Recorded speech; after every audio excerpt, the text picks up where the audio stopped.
no grand intro, by the way. We just start talking. Oh, no way. No. Are we just in? Just go into it, yeah. Smooth. Yeah, that's it. Fair play, bro. I'm with it. But yeah, I kind of feel I much prefer editing on a laptop. Just having that bigger screen. Yeah. Just being able to go straight in. Exactly.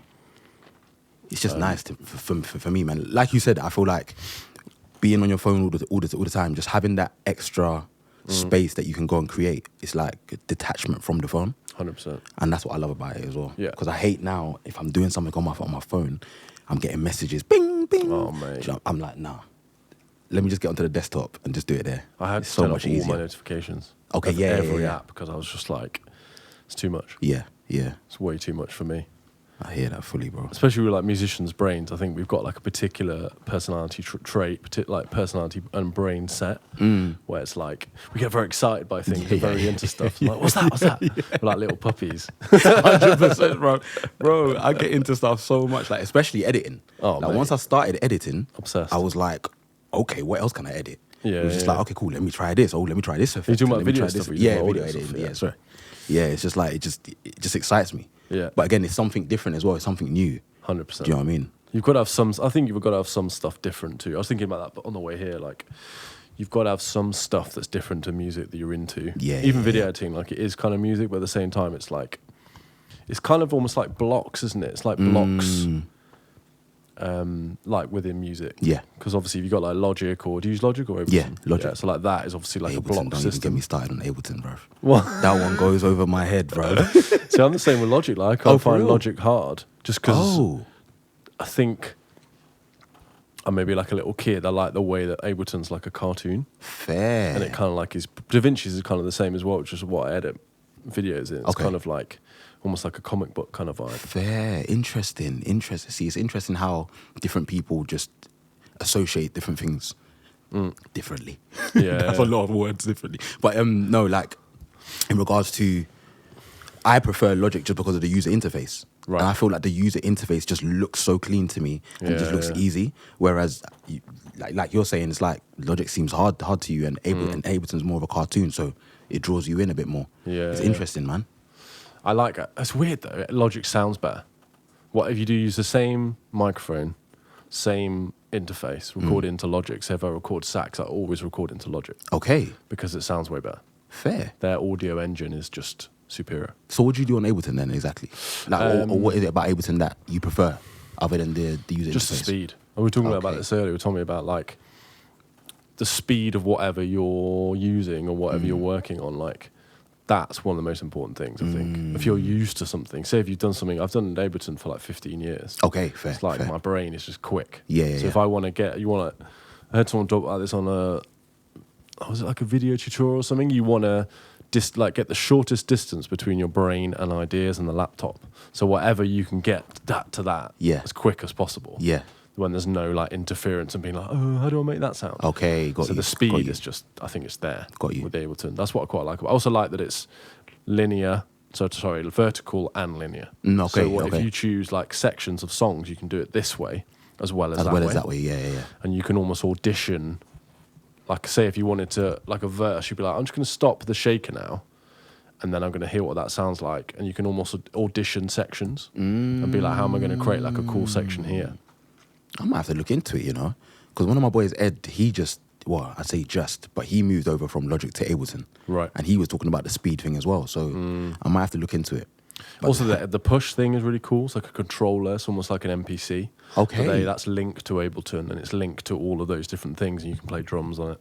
Ah, I've no got one of wonder why those. I see him doing it fair. That makes a lot of Is sense that edible? now. Yeah. I listened to some of that Edbla. track. Say how you said? Edbla. Ebla. Yeah. I'm always thinking of food. That's what it is. No. Everyone says edible. Like one of Do my that. boys came to watch us Say it when again we for me. did Edbla. Edbla. Because his name's Ed Black. Okay. So it's just literally taking the Ed and then the blah. Does people always say edible? Yeah, Nice. everyone. Like one of my boys came to watch us Cross the Tracks, and when he heard him say his own name or me say Edbla, he was like, "Bruv, why is his name not edible?" He's like, "No, his name should be edible, bruv. You could do merch, you could do so much with it. Why is his name not edible?" Yeah, it gets like that. Yeah. I'm just a foodie, so I'm always thinking about food. I hear it, bro. I hear it. I love food too, bro. So I'm with it. I would have been gassed if his name was edible. Right. There's so much you can do with that, man. Yeah. Like, too much you can Does do he ever with think that. about just being like, yeah, it's edible? Nah. He definitely wouldn't. I don't No. think. Nah. He's stuck to it. Yeah. There's no way he's going to call it. No, there's no way. I think it's because of the link But you know his character as to his well, actual like name as well. Do you know what I mean? Because it's Right. linked to his actual name, I think there's no way he'll just change it to edible. Right. Especially not now. Well, is he based in London at South West? Yeah, he's Okay. based in London, yeah. So, is it Southwest now? Well, he was Southwest, yeah, Brockwell, Brixton kind of area. Right. But, yeah, technically still Southwest, I guess. Mm-hmm. Yeah. Yeah, he's got some cool tunes, man. Some cool, like, beat. That particular sound's very nice, isn't it? Bangers, bro. Bangers. Like, it's quite lo-fi. What does he play? Keys? He plays guitar. Guitar? Well, to be fair, he plays keys because when we're on tour, we do one of our songs together and he just plays the keys. Just Right. stripped back. It's just me and him. But his main instrument is guitar. He plays keys, he plays bass as well. I've seen him play the drums. Maybe he's just messing around, but Yeah. do you know what I mean? It's good to be able to play everything, though, especially if you're like a studio head. Yeah. Like, it's good to be able to just be like, oh, I can kind of just make like an idea of a beat or something Quickly. yeah. Yeah. Like for me, I don't play any instruments. Like I started singing, just singing. And it wasn't until I went to university that Ed taught me basic chords on the guitar. Right. Which then allowed me to kind of start writing certain songs or whatever. And then once I learned bar chords, it then kind of intrigued me to get onto the piano and try to emulate play those keys same a bit as chords.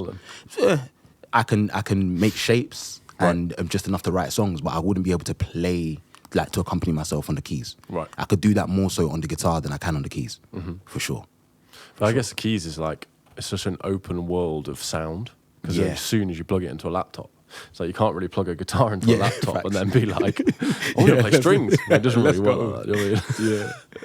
Like, unless you had some crazy, like, maybe in the future you'll be able to do that. I hope so. Use it, like, I'm- it'll take the MIDI information from Yeah. any instrument and then be like, put Let's that go. into, that would be nuts. Yeah. Because having to be able to do that with a guitar's like one of my favorite instruments, man. It's amazing, isn't it? Yeah, I love it. Bass as well, something cool about bass. No guy, bass. I just love bass-driven songs. Yeah. Like once you hear that bass and the bass is just driving the Oh, tune, it's mate. just like, oof. I like your 808s on that tune. On that- 808 on that kind of particular song, oh, nice, man. Thank you, really bro. nice. Kind Thank of you. dirty, the dirtiness. Yeah. This is it, bro. This is it. Like I said, like that particular producer, he just has a certain sound that I think just works with also a little bit of who I am as a person as well. It's kind of like where I grew up. It's like it was quite gritty, and I like to say that there's an element of grittiness around just as I'm moving around, like as I was growing up. So that having that within the music as well now, because prior to that, I don't think that was in the music. But having that in the music now is kind of like, yeah, Right. it works. Where did you grow up? Battersea, Okay. yeah. Imagine finding Everyone it will look at Battersea now and think, oh yeah, like Battersea, like that But was. then Just, you can that was see, nice. I've hung out quite a bit in Battersea, like in the pubs and stuff. You can see those little bits, the Yeah, grittiness yeah. you're talking about. Yeah. But now, like literally, if I stepped out of my old house now where I grew up, I'm looking at more or less like the Battersea power station. Yeah. I'm looking at it. Just looks lovely now. But growing up, it did not look like that. Right. Do you know what I mean? It didn't feel like that either. It's kind of a lot of London, isn't it, now? Yeah. It's just kind of knocking down everything, starting again, Yeah. shipping people out. It's Yeah. like, yeah, it's pretty And it's mad savage. because people are getting shipped out far, bro. Didn't you say like Wales and stuff, right? It's for real. I didn't realize that it was Wales. Yeah, some of them, like Jeez. Swansea, Cardiff. Oh no way! I thought it was that's more crazy. like Leeds. That's still Liverpool. fucking- That's still far. To be fair, yeah. But Leeds is a bit better than, I don't know, probably a nicer place to live than Swansea and Cardiff, personally. But we're just throwing shots at people now from Wales right now. I'm not getting It's all right, involved. my wife's family are all Welsh, though. That's why. They Then. could be like, what did you say on the podcast? Listen, I don't mind. Well, I've only been to Cardiff, to be fair, and I thought Cardiff was all right. Like it didn't seem. No, Cardiff is all right, but I bet that the places that they're putting those wouldn't be those Yeah, nicer fair. parts No, or the better parts. True. Leeds, to be fair, is like uni students. It's Yeah, like something yeah. stupid like 25,000 Yeah. students in Leeds. Yeah. So it's like they've got 3 major universities, isn't it? Or 2 or 3 major universities. Oh, is it? I thought it was only 2. Leeds University and then Leeds College of Music. Yeah, and there's one more, I think, Is there? potentially. Mad. Maybe I'm chatting shit, but I think there's a lot of roughly. students. I used to you used to go for the like the bar crawls and stuff because I was from Derby originally. Okay. So a few of my mates went to Leeds when I had like a gap year post school. Yeah. And then just to kind of like sort my shit out, and then loads of my mates went to uni in Leeds and just kind of went there for like the crazy bar crawls and stuff. Yeah. I went to visit Leeds once. I went to Oceana. God knows why I went to Oceana. Yeah. Bruv, I shouldn't have gone to Oceana. Shouldn't have gone to Oceana. Because now I'm just like, like Leeds was a bit of a dead night out. Yeah. But it was because I was just in Oceana, probably. Do you know what I mean? Yeah, those clubs are so strange. Bruv, so strange. Where did Derby you go had to loads. I was just saying about this in Greenwich, so in Okay. London. So I went from like Derby, which is an interesting place to live, and then went to kind of Greenwich, which is very different from Derby. Yeah, very different. Very, Very very different. different. Very Because in different. Derby, it's weird. Like, it's very multicultural, but there's lots of animosity and violence about that multiculturalness. Okay. So there's lots of racism from all sides. Okay. So it's like people Fair. are I kind didn't of actually know that, bro. yeah, and it's like you know, kind of go out of my Indian mates and they get attacked by white people and Pakistani people, and it's kind of that like level of Interesting. like complexity with the racism. It's really strange. Interesting. And I think a didn't lot know of that, it's bro. to do I had with no like idea. people being bored and just kind of like not having anything else to think about. Yeah. Interesting. But yeah, it's I would have strange. thought that it would have been more like a. Again, I'm quite naive, like by thinking this, I guess. But I would have thought that it would have been everyone just coming together because you're all, let's say, the minority, as Yeah. opposed to going against each other in your small little pockets like that. But I guess also we were on nights out. And this is my, Yeah, like, that would have been my perception of when those things would have happened. So Okay. everyone's kind of like a bit amped up anyway, pissed yeah. Exactly. on drugs. On all so sorts, like, bro. there's You all never these know. different things going Yeah. on.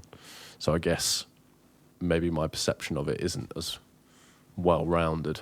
Right. I don't know. I definitely feel there was an undercurrent of like violence because it was, Okay. even when I go back now, like there's just a feeling of just like people being like aggressive, Interesting. which is strange. I've And then when I never came to felt that, London, you know. I didn't feel like that at all. That's jokes, because I feel like that in London. Yeah, so I actually felt more, but I was again like gone to Greenwich, which is like a leafy suburb. Of, Yeah. But yeah, interesting. That's so jokes, because I really feel like that in London. Like I Right. feel like when you get to London, because I think maybe because everything's so fast paced, a lot of people are not doing the work that they want to be doing. Like everyone has other dreams potentially, so everyone's a little bit. Do you know what I mean? Like it's like, oh, I have to wake up early. I've got to go to work now. So Yeah. now everyone's a little bit on edge. And Definitely I feel the like there's just a cloud. Say again, sorry? Definitely in the car. Oh yeah, It's for like sure, another world. for sure. But I feel like that in the tube as well, though. Yeah, On the tube, it can get real. Even I can be like that.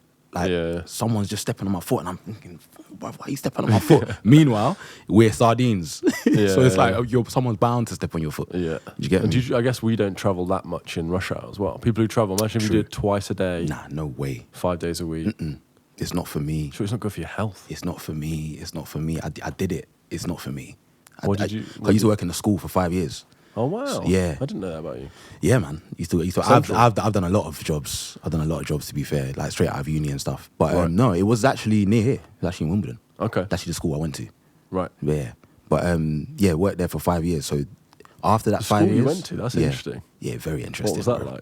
like? Was that any of the same teachers? Yeah, loads. Right. Loads of same teachers, like, because it's quite an old school. So a lot of the teachers who would have been teaching me when I was there, they would have been on old contracts. And by the time that I was there, they were already there for maybe 15, 20 years already. Right. So it's just like one of those schools that you can just start your career and finish your career. Okay. So I had a lot of teachers who started their career there and then retired there. Do you know what I mean? So Right. yeah, there were a lot of old teachers. Like my old French teacher was now the deputy head. My old science teacher was now the deputy head. Okay. So just like interacting with them. Must have been interesting. Going Yeah, from, very, like- very. Were you a good student in school? Yeah, Was you like- I would like to say I was a good student. I definitely. I was A-team rugby, A-team football. Do you know what I mean? Like very much sports Right. orientated. When it got to sixth form, that's when music came in. Very rarely in trouble. Right. Do you know what I mean? It was just That kind of helps because Yeah. I guess if you'd gone from like being a troublesome kid in school and then gone to work there, they'd Oh, be like, that would have. To be fair, my old French teacher tried to say, "Oh, so now you know how to do a tie." I was thinking, dickhead. I was thinking, brother, my tie was always done up properly. Like don't just paint me with the sounds same like brush you're as just other trying to people. think- yeah, Like, you're just trying to think about something. yeah, to do you know what I make a mean? joke. Yeah, but also at the same time, I think he kind of now he's thinking he wants to assert his Right. authority because when he was a French teacher, he was just a young teacher. He used to Yeah. play football manager. Like Right. we used to be in class, and if you finish your work, he would come and let you watch and play Football Manager with him. Yeah, literally. Like, do you know what I mean? So maybe he just wanted to assert himself a little bit. Yeah, Who knows? yeah. The tides have changed when you came to work, though. Yeah. That's fascinating, though, man. No, it was cool, man. I'm not gonna lie, it was very, very cool. So you didn't what were you there? Like I was a teaching assistant. right. Yeah. Mainly within the SEN department.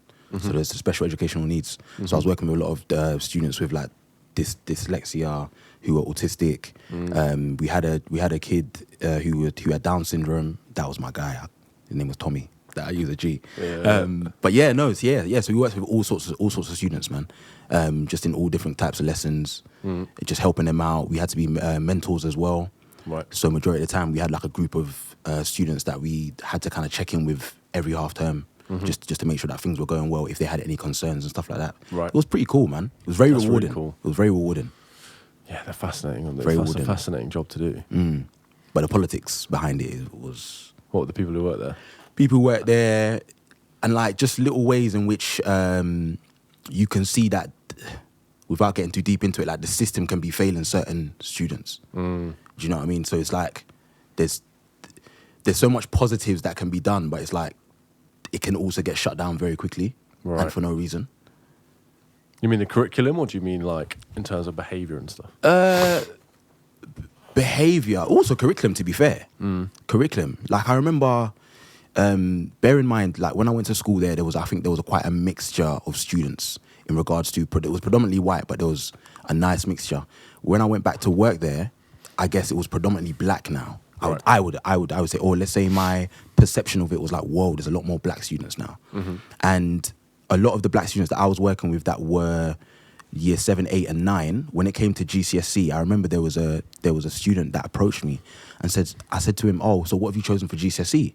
He was like, history. And I was like, sick, I studied history too for GCSE. He was like, sir, but it's going to be dead, man. I was like, why? He was like, because they're not teaching black history anymore. Or is it American, like basically like civil rights and stuff like that. He was like, they've now taken that out of the curriculum. Right. And I said, oh, well, what have they added in? The Tudors. I said, what? I said, what? And for him, he said that one of the reasons why he picked history is because he wanted to learn about the civil rights movement and about that kind of thing. Yeah. So it's kind of like now his whole reason for wanting to pick history has just been taken away from him.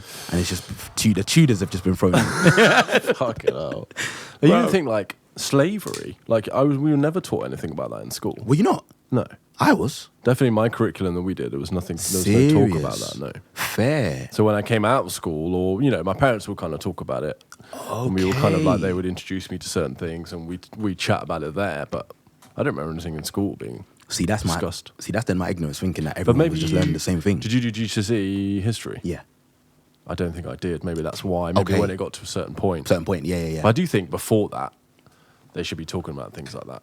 I feel like Because they definitely touched upon it. When I first learned about it, I was just like, what the fuck? Completely blown So away. how old were you when you learned about it, bro? I would have been a teenager.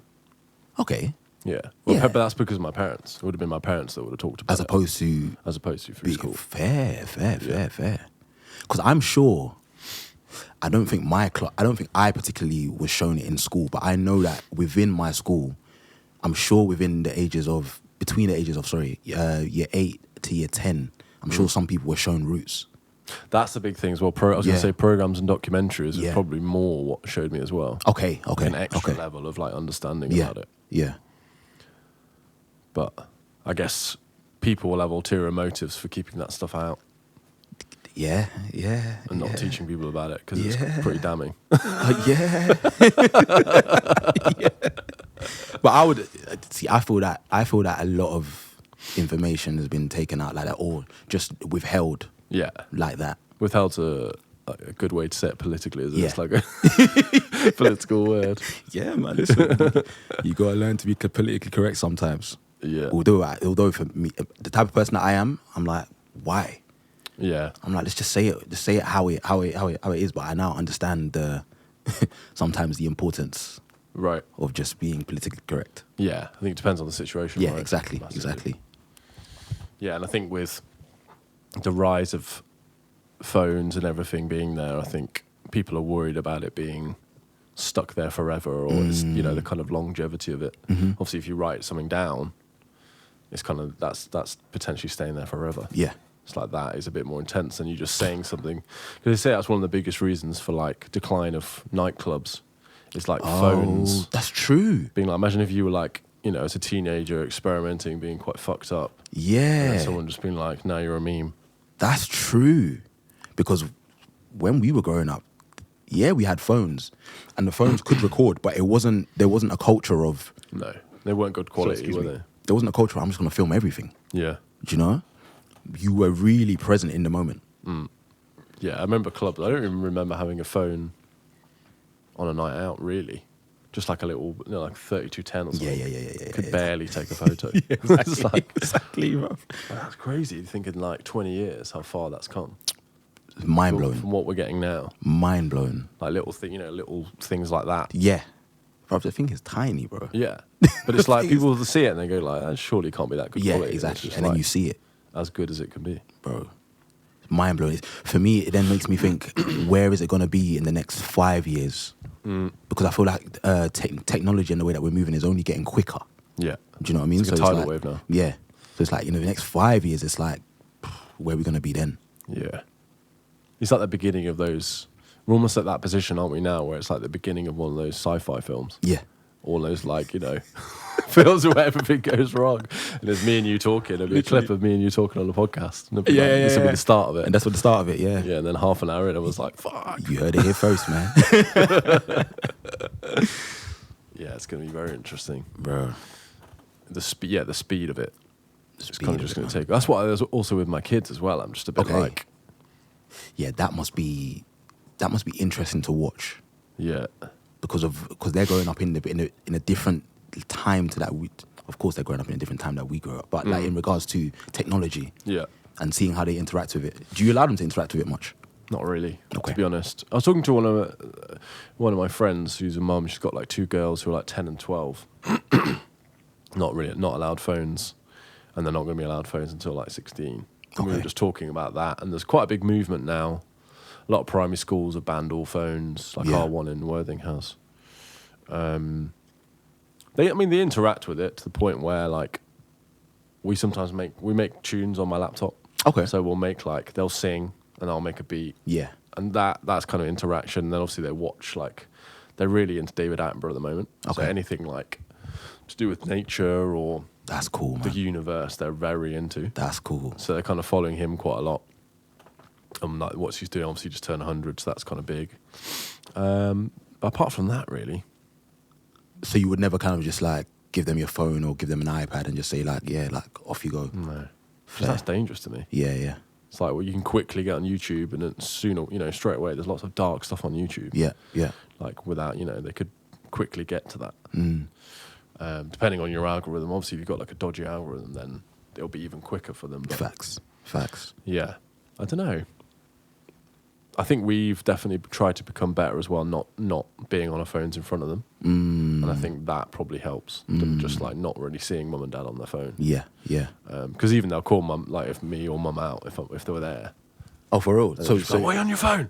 Like that, or like slap it out of hands. Yeah. You raised them well. So that's what they're like at the moment. Why are you on your phone? That is... And slap it out of your hand, that kind of vibe. Energy. That's one thing my kids definitely have. is Energy. Lots of energy. Yeah, I love that. 3 boys. Oh, 3? 3 boys, yeah. I don't know why I thought you had 2. I just assumed, like, I don't think We you probably ever didn't, to be told me. fair, on the last gig, we probably didn't speak about it Fair. that much. So I had twins in lockdown, Okay. twin boys. Actually, they had them in Tooting. Okay. So St. George's. Yeah, that's why I was born, My bro. wife. Oh, you? Yeah. My wife works there. No way. She's worked there for like about 10 years now. Nice. Yeah, As yeah. just as a nurse or No, she's a midwife. midwife? So she delivers babies, yeah. Come on. So we got like the VIP treatment when we went course, there. of Which was course. nice. Private red room. carpet, just Yeah. lay down. Crown on my You head. know what I mean? But yeah, and then Ezra, we actually went back to Tooting to have Ezra, even though we live in Worthing. We were just like, it's a no-brainer. Yeah. It's a really good hospital. It's a great place to give. Yeah, I love St. George's Hospital. As far as I've, all my life really, I've just known that to be the best hospital in London. I don't Yeah. know why. It's just like in my mind, that's just the best hospital. Maybe Yeah, I'm yeah. biased because I was born there. You But got brothers and sisters? yeah, Yeah. Are you older? Yes. So you I'm the went oldest. there. I guess you went there. Did you go there when they were born? Yes. Just to like visit? Yeah. Yeah. So yeah, man. I think it is one of the best though. I love it, bro. Definitely for midwifery. I think it's one of the best in the country. In the country. I think so. Golly, you heard Yeah. it there first. Yeah, 'cause I think it's like people kind of will go there, and also they're very like forward thinking and reading CTGs and reading Okay. kind of the information about the baby. Mm-hmm. So I think that kind of massively helps. Got you. But yeah, I think London's always going to have places that are like superior for certain things. Mm-hmm. Just For because sure. it's where the For money sure. is and Yeah, where yeah. people want to be. Yeah. Definitely, it's for music, right? Certain aspects of Oh, music. for sure. Everyone wants to be in London for music. Mm-hmm. Like, because I studied in Liverpool, and it was very much everyone wanted to move to London. Everyone was like, if you weren't from London, everyone was already planning how are we moving to London, where are we gonna live, this is that. Like from third year, everyone's ready planning. Was that And music college in Liverpool? Yeah, it was a Liverpool Institute for Yeah. Performing Arts. So it wasn't even just the music students that were actually on that same vibe. The dance students were on the vibe. The acting students were on that same vibe. Everyone was just like, I'm moving to London. Right. Yeah. What was it like being in Liverpool? When I first got there, it was a shock to the system. Right. I'd say a bit of maybe a culture shock, because everyone was so friendly, bro. Right. Like I'm used to mean mugging and having to have a stern exterior so Yeah. that no one approaches me or whatever, and everyone's just like, good morning. Like just Cup of giving, tea. do you know what I mean? Like, yeah, like just giving me nods in the morning and stuff. And I'm like, what?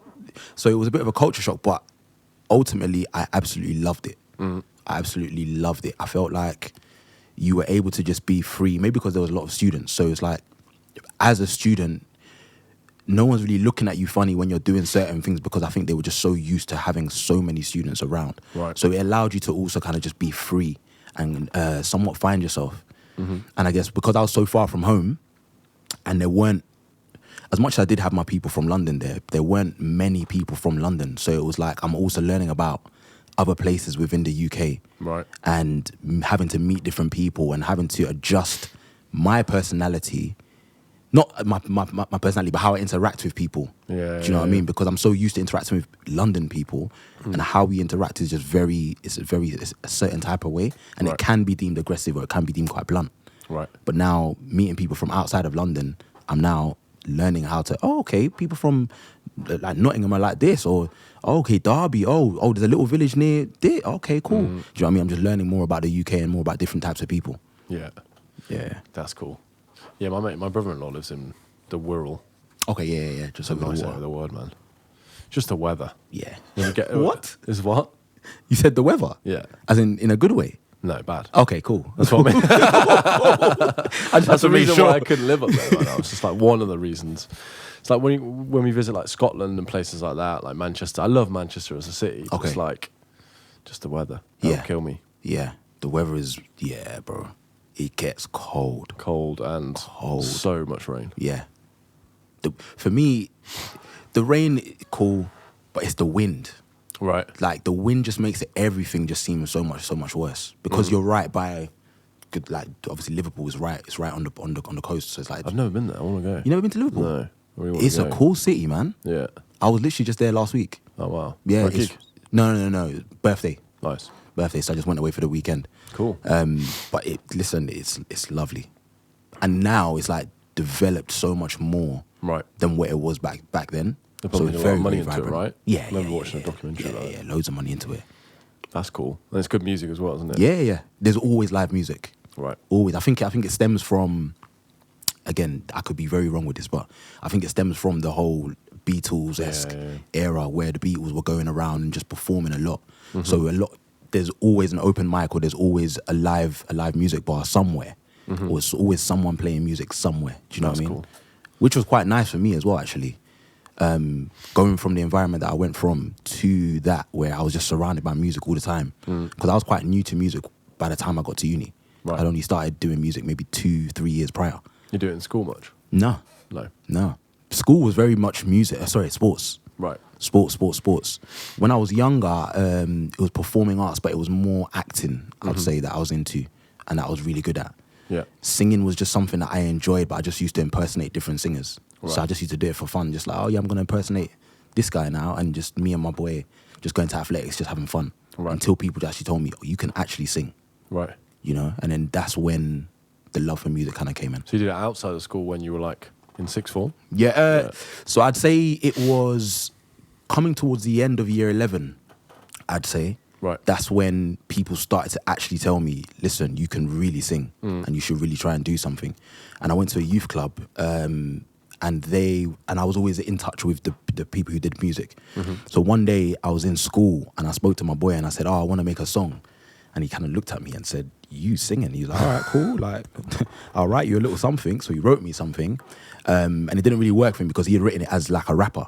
Right. So I kind of reworded it. I found a beat and I kind of like remixed it. And I went and recorded it in the youth club. And everyone was like, bruv, this is sick. I just thought, let me put it up on MySpace. And then the rest was history from there. Like the response that I got from that, that's when I said, oh, okay, this music thing might actually be what I'm into. And was that singing more than rapping?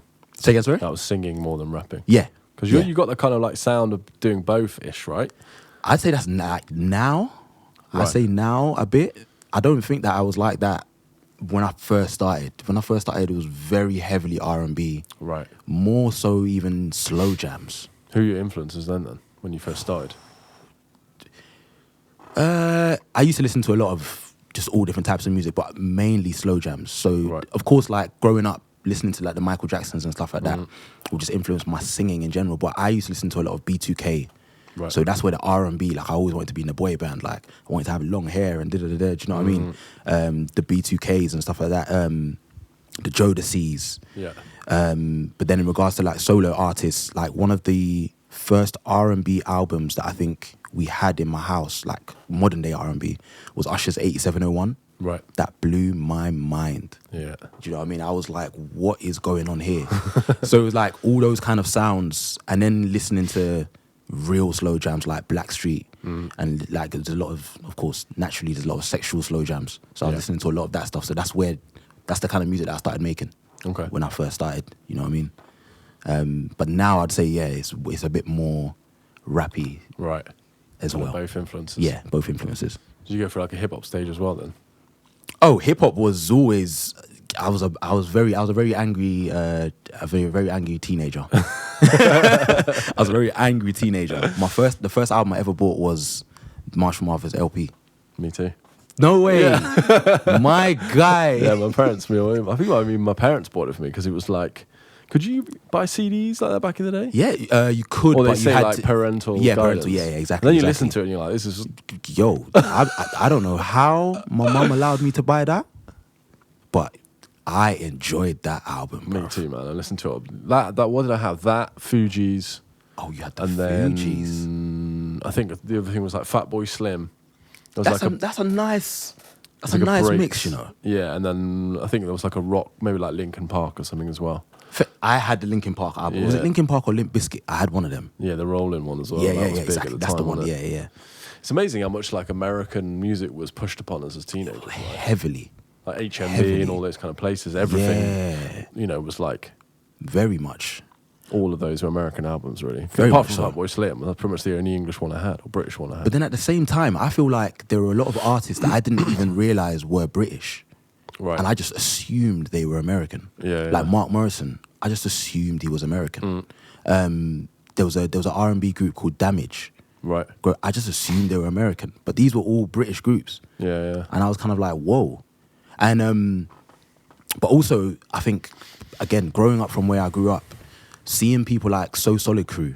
I remember being in primary school and one girl in my class, maybe I must have been like year 4 maybe. She was like, make sure you watch Top of the Pops today. So Solid's gonna be on there. And I was like, who's that? And she was like, oh, there's some guys from my estate. I said, what, here in Battersea?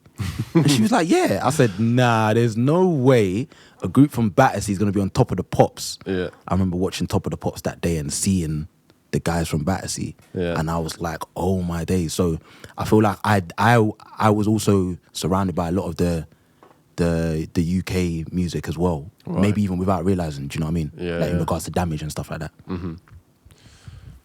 Yeah, it's definitely, and then now it's like a completely different landscape. Completely different.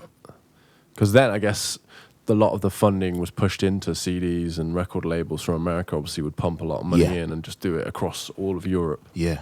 And those albums must have made them shitloads of money. And when you think now, money. like it's just couldn't be more of a different landscape. Completely different. And then in 5 years, what it's going to be like, we were talking about the difference of technology and how it's going to be different then. There might even be like AI festivals, like. What do they say? 1/3 of all music now loaded to Spotify is AI. Nah. Or that new music that's going on. A third? A stat I read the other day.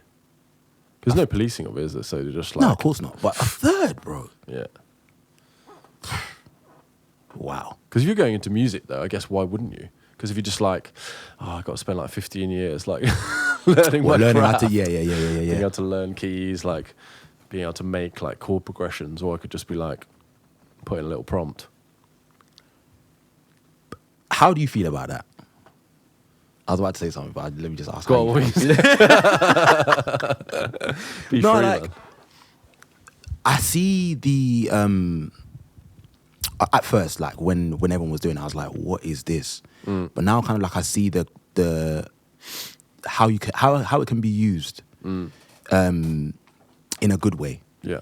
Like for example, there's an artist, Jermaine Riley, and he had so many songs that he'd had sitting there for the past like 15 years or so, Right. that we're never going to see the light of day, that he had written for other artists, but they're never going to see the light of day. He slapped it into AI and created a project that sounds absolutely incredible, but it's actually all his work. Right. Like it's genuinely his So voice the that stems he's were just... there, but they're just yeah.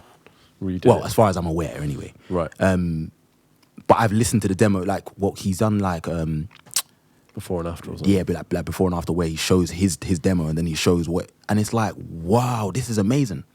Because it's like there are some songs that you might have written and it's not necessarily for you, and no one's really taken it in for what it is, but the world can still hear it. Yeah. In that way. That's I guess because I heard someone describe it the other day as it will never come up with a new idea. It will just rehash human thoughts or creativity. Yeah. So I think that is like he's obviously started the idea and then they've just kind of like polished it up to then make it into a product. That's it. Which is kind of, without us, it wouldn't really have any data or any like anything. It's all a human construct, right? 100%. Wouldn't have anything to go on. It would just be like, what am I thinking about? Yeah. So I think, I don't think it's ever really going to have any new ideas. There's never going to have like a divine thought, is it? It's always going to... You say that, but what I don't think people are talking about, is it AGI? Right. Where it's going to be able to actually think for itself now. Right. And come up with like... Isn't that the end for us all? Well, iRobot, yeah? Yeah, they thought singularity, right, would be that when it becomes aware of itself. It already is omnipotent, right? It's already aware of itself and it can kind of do all these things. It's self-aware. But at the same time, it still can't...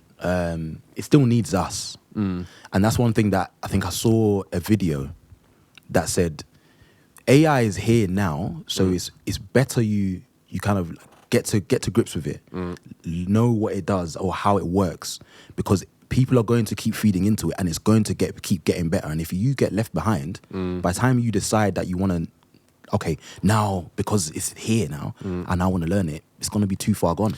Yeah. It's useful though. Like we just bought a car and like for stuff like that, like feeding information, being like, this is what we need. We don't want to make a wrong decision because it's a lot of money. Yeah. And it massively helped. Okay. And like it actually really helped us just make a good decision for the family, being this is what we need. This is the kind of money we want to spend. Please just like give us ideas. Give us a list of Yeah. And for that it was actually quite useful. Nice. Or I find like if I'm a bit lacking in inspiration, mainly for like social media, to be honest. If I can't think of anything, be like, well, how do I like this video is not quite working or it hasn't got a great response? How can I maybe like redo this? Bro, Just give you ideas. I've never thought about that. So it'd be like, I've never thought because there's something. Sometimes you put a video up and you're just like, oh, that was a really shit response. Yeah. And then you say like, can you give me ideas of why that was a bit shit, or maybe a way to repackage it? This is kind of what I want to do, or maybe write me a caption, or write me what text shall I put on the screen. Also put like what hashtags I should think of. So it's giving you ideas. It's not doing it for you. It says like, maybe do this. And then it kind of, it's almost like having a mate there, being like a really knowledgeable mate, just being like, oh, try this instead. Cool. Yeah. Just like a bucket of ideas. Just as long as you prompt it in the right way, it will kind of just feed you ideas. Because if your brain, a bit slow one day or something, you can't be bothered. Exactly. It's like, just help me out, mate. Call a friend. Who wants to be a millionaire? Just call a friend quickly. Yeah, I like that. But I've never thought about that in regards to like content. Just if it hasn't done well, like, oh, can you just give me another idea on how to repackage it? Yeah. That is genius, bro. That's the thing I enjoy the least, I would say. Actually putting it up. Creating it, obviously. Yeah. Best thing ever. Yeah. Like doing gigs. Yeah. Incredible. Actually, like promoting yourself and having to put together content. I kind of hate it personally. I hear you.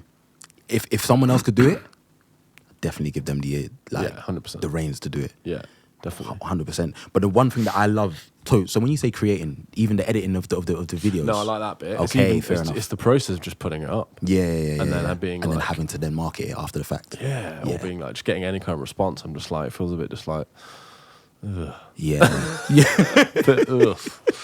Bro, do you know what's mad? Like, I've caught myself looking to see whether people are responding to it. That's the danger. And I hate that, man. That's the bit I hate. It's like when I catch myself, I'm like, don't do that. I gave myself a rule the other day of 24 hours. Don't even go on to what it is for 24 hours. Interesting. Once you've posted.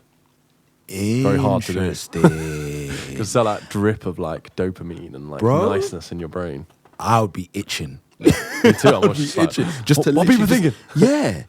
That is a sick challenge, bruv. Yeah, it's hard. That's very hard. Yeah. But then how do you then feel about like, because they say that people should be quite active on their social media, especially if you're posting stuff, you should be engaging with comments or with other people's posts. Yeah. So if you then don't engage for those 24 hours, let's not get twisted, I've done that too. If you don't engage for those 24 hours, you feel like it then loses a bit of momentum or within the algorithm kind of vibes. Yeah. I don't know enough about that's the thing, I don't know enough about the algorithm to know that, and that constantly changes, right? Yeah. But would 24 hours make that much difference? Kind of feel like if it's going to pop, it's going to pop, right? Without you commenting on it, it might be more other people commenting on it. True, to make it pop. I heard that the first, is it 20 minutes to half an hour, determines how much it's going to get pushed. Oh, really? So how much your followers interact with it determines how much it's going to get pushed to people who aren't following you within the first 20 minutes or so. Something along those lines. That makes sense. Or it's definitely 20. I don't know if it's 20 minutes or 20%, but it gets pushed out to a certain number of your followers. Right. If they react with it well, then it gets pushed out to others, allegedly. Yeah. I just want to put that in there before people think that I'm now a guru. No, I like that though. I just think, I don't know, the people that we know that do very well on social media, for me personally, it's like too much of giving myself, I would be giving myself away too much, I think.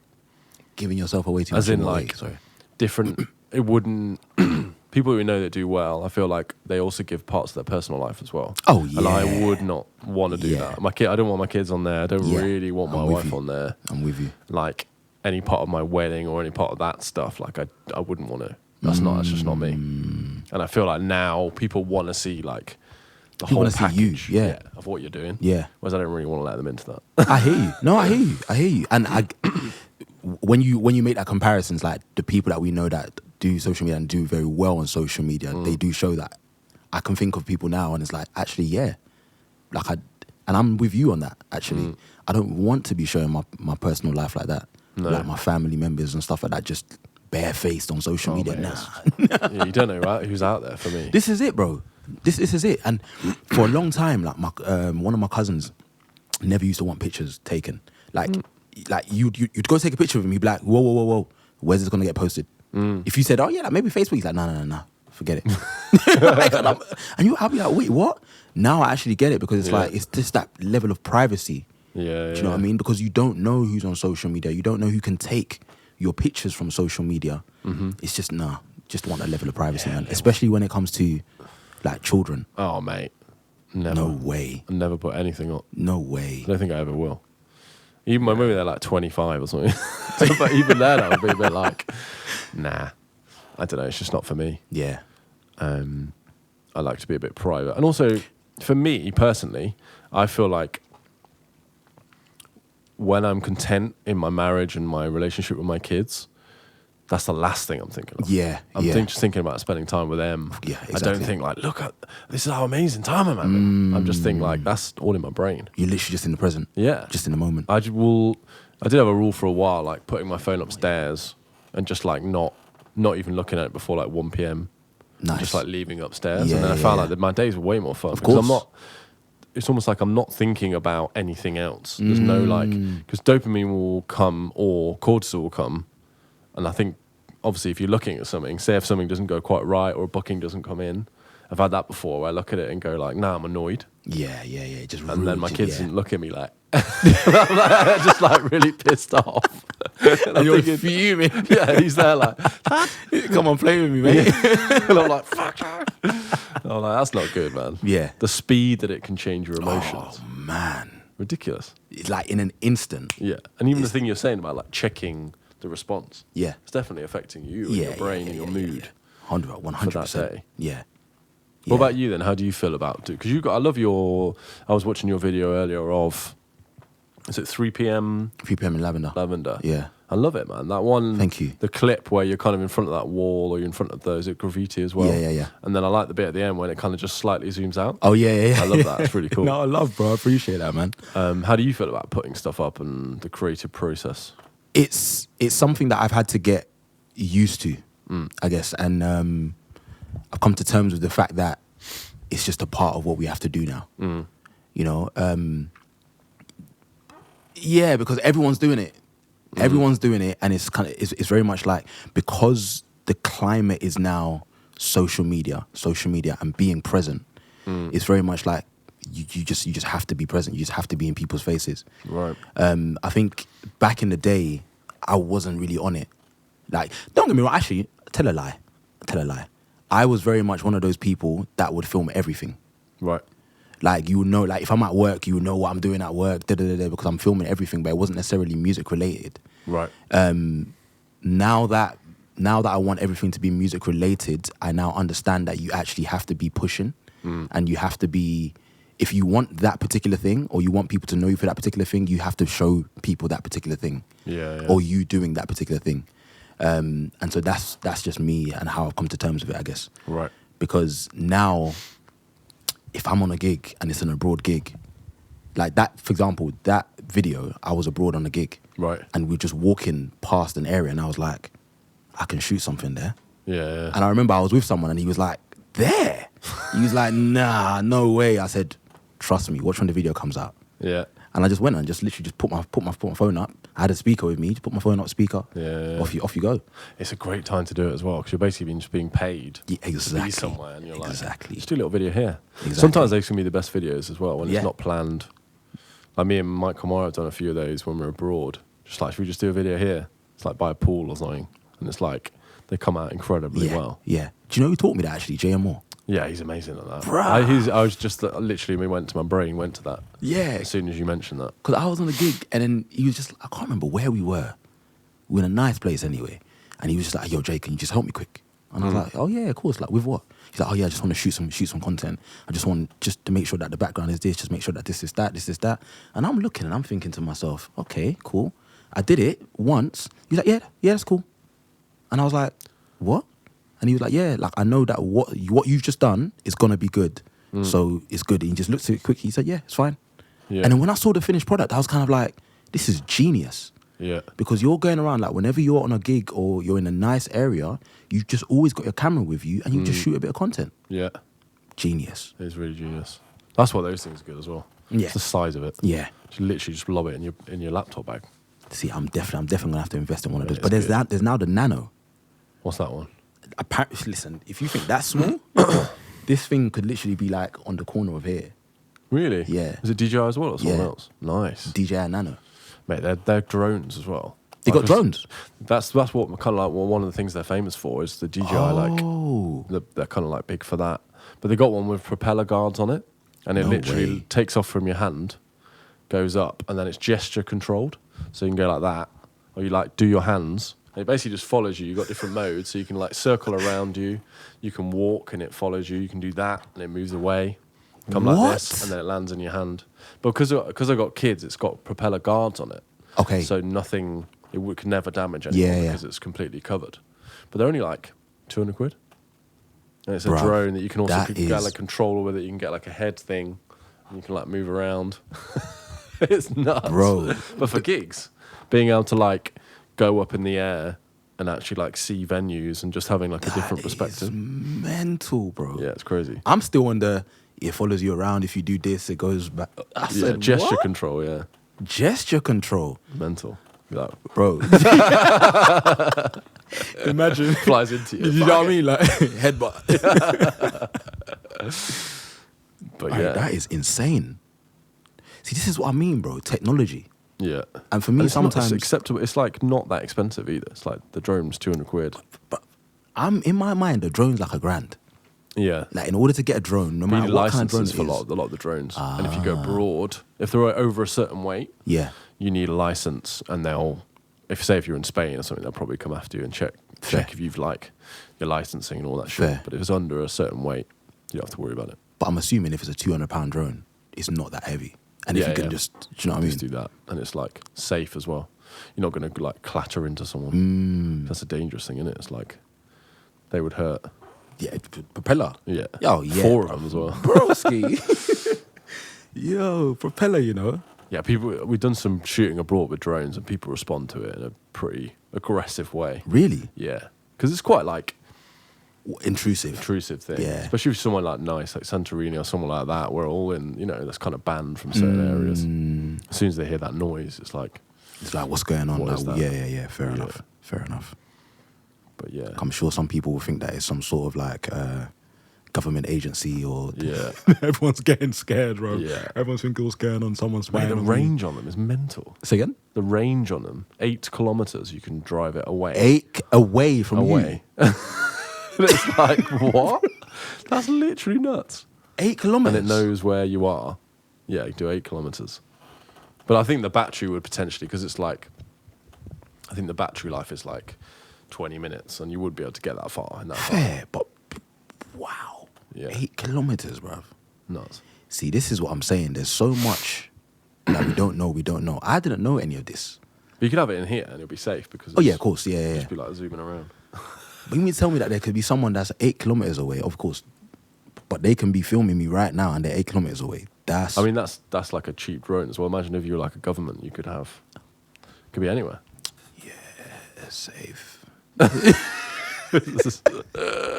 You got me thinking I need to start hiding, bro. No, I'm joking.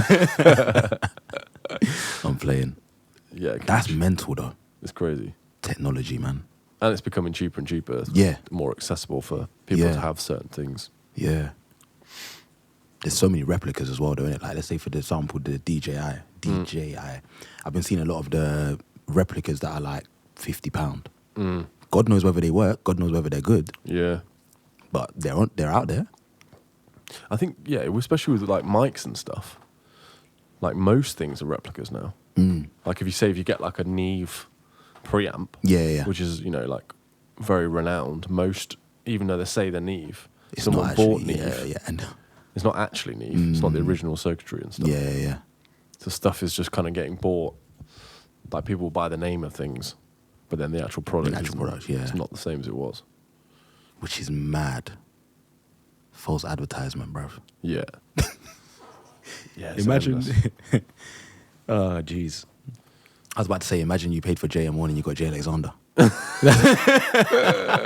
Didn't that happen recently? You swapped a gig, or he was supposed to do a gig, and he was like, "I've got another guy called Jay." Yeah, actually, no, yeah. Actually, did happen, yeah. Manchester, wasn't Bro, it? I forgot about that, That's Yeah. mad that I forgot about that. How? But yeah, that literally happened. Yeah. He was like, oh, yeah, Jay, we want you to perform. Oh, don't worry. I can't do it, but Jay's here. Jay Pop with an up I like, to hello. Jay with a Y. Hey. Yeah. I've No, got that a was a good memory gig. for stuff like that. That was a good gig, bruv. Yeah. Big up Jay for that one as well, man. Oh, he's a legend. Yeah, he We've just... got a gig. He's actually got an originals gig coming up He does, Pizza yes. Express, I'm playing it. Is in it? the band, yeah. When is that gig, bro? Let me make sure that I'm even. Is it not June? Yeah, 13th? Is that a Tuesday? Oh, my friend, you should know the day you're performing. My calendar knows it. 13th. Is that a Tuesday? No, 16th. 16th. Yeah, Thursday. 13th is a Saturday. Yeah, So it's a 16th. Tuesday. Yeah, it's at the Pizza Express place. Yeah, it'd be nice. Which one are you doing? Say again? Which Pizza Express are you doing? I think it's Dean Street. Okay. That's a nice one. A little Yeah, live that's a nice music one. there. Yeah. I know they've got the 3 venues. They've got Dean Street, Holborn, and Chelsea. Right. Yeah. Chelsea, I don't know if I've been to that one. Yeah, the Chelsea one's nice, man. The Holborn one's opposite Rosewood, isn't it? You got that downstairs bit. Yes. Yeah, that's nice. Yes. I've done all 3 with Ed. With who? with Edbler.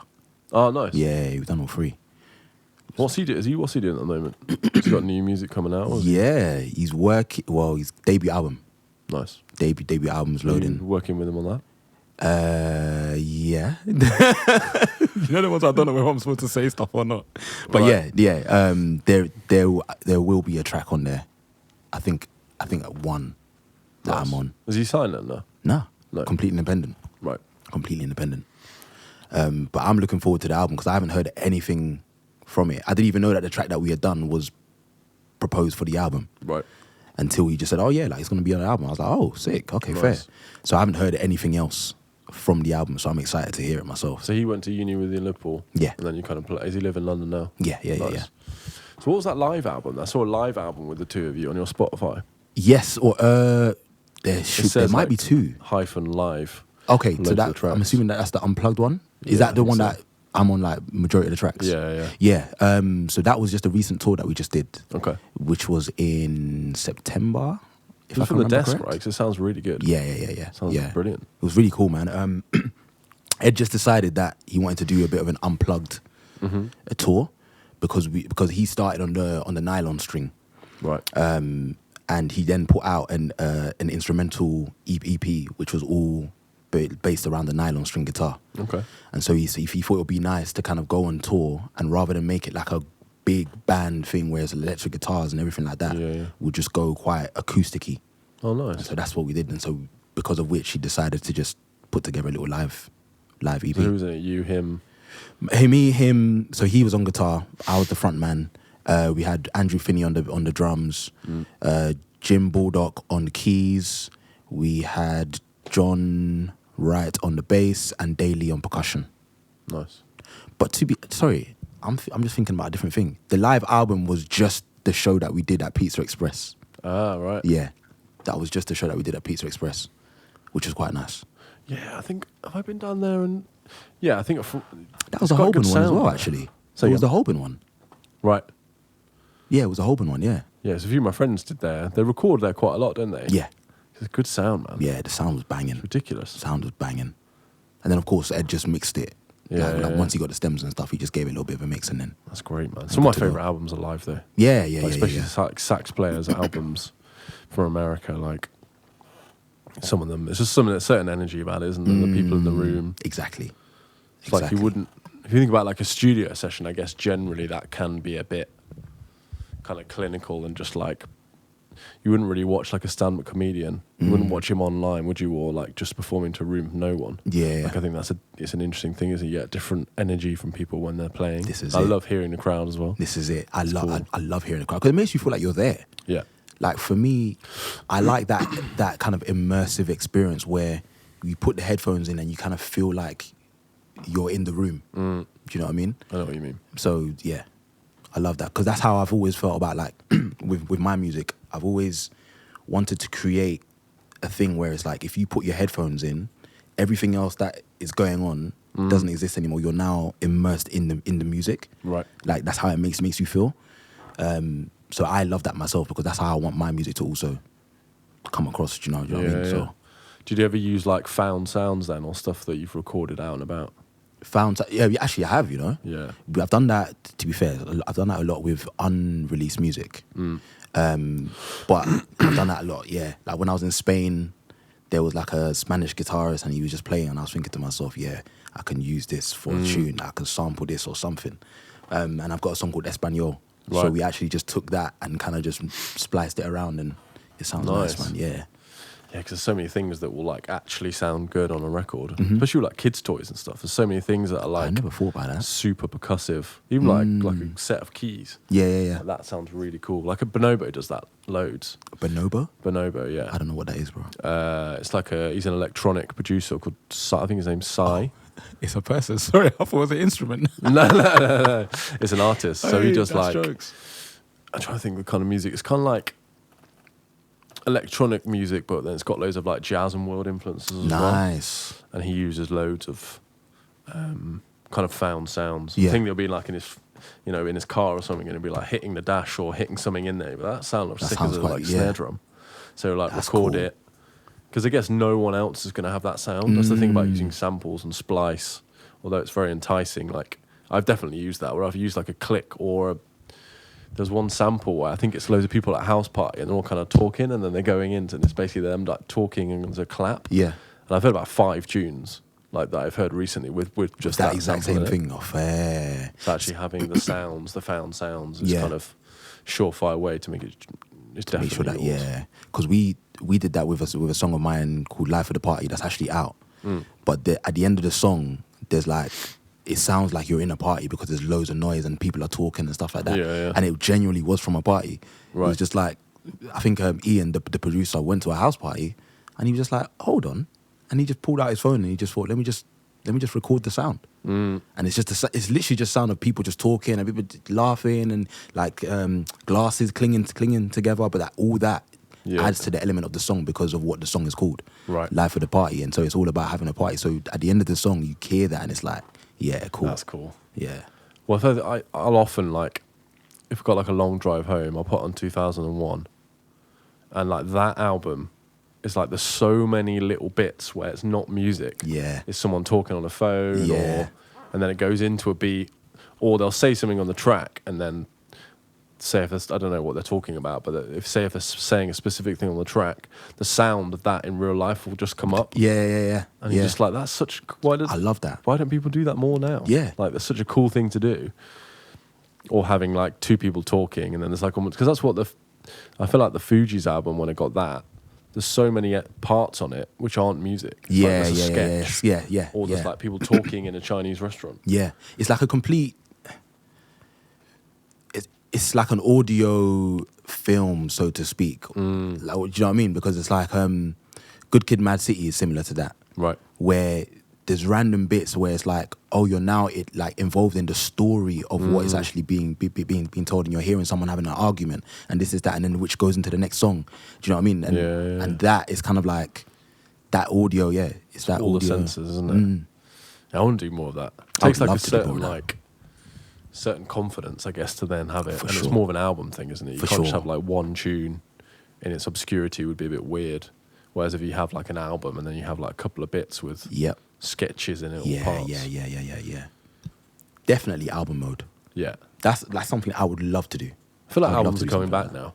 Yeah, for sure. I feel like they are. I think they went through a stage of like singles. And now I feel like a lot of big artists, obviously Ray, Olivia Dean, are kind of putting out. What do you feel about the music industry at the moment and the way the place it's in? In regards to Just in terms of the quality of music that's being made, especially that's in like the public eye. that's in the public eye. I personally don't think that is good music.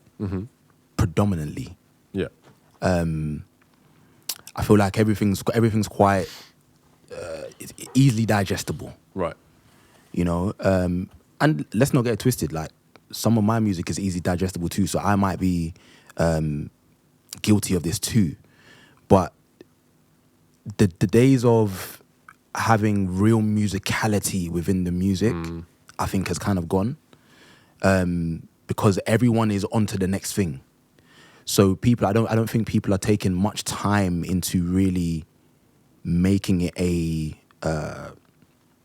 musical experience, so to speak, because they believe that the masses or the people who are listening don't really care about all the musicality side of things. They Right. just want to hear the simplistic. Okay, cool, boom, boom, boom.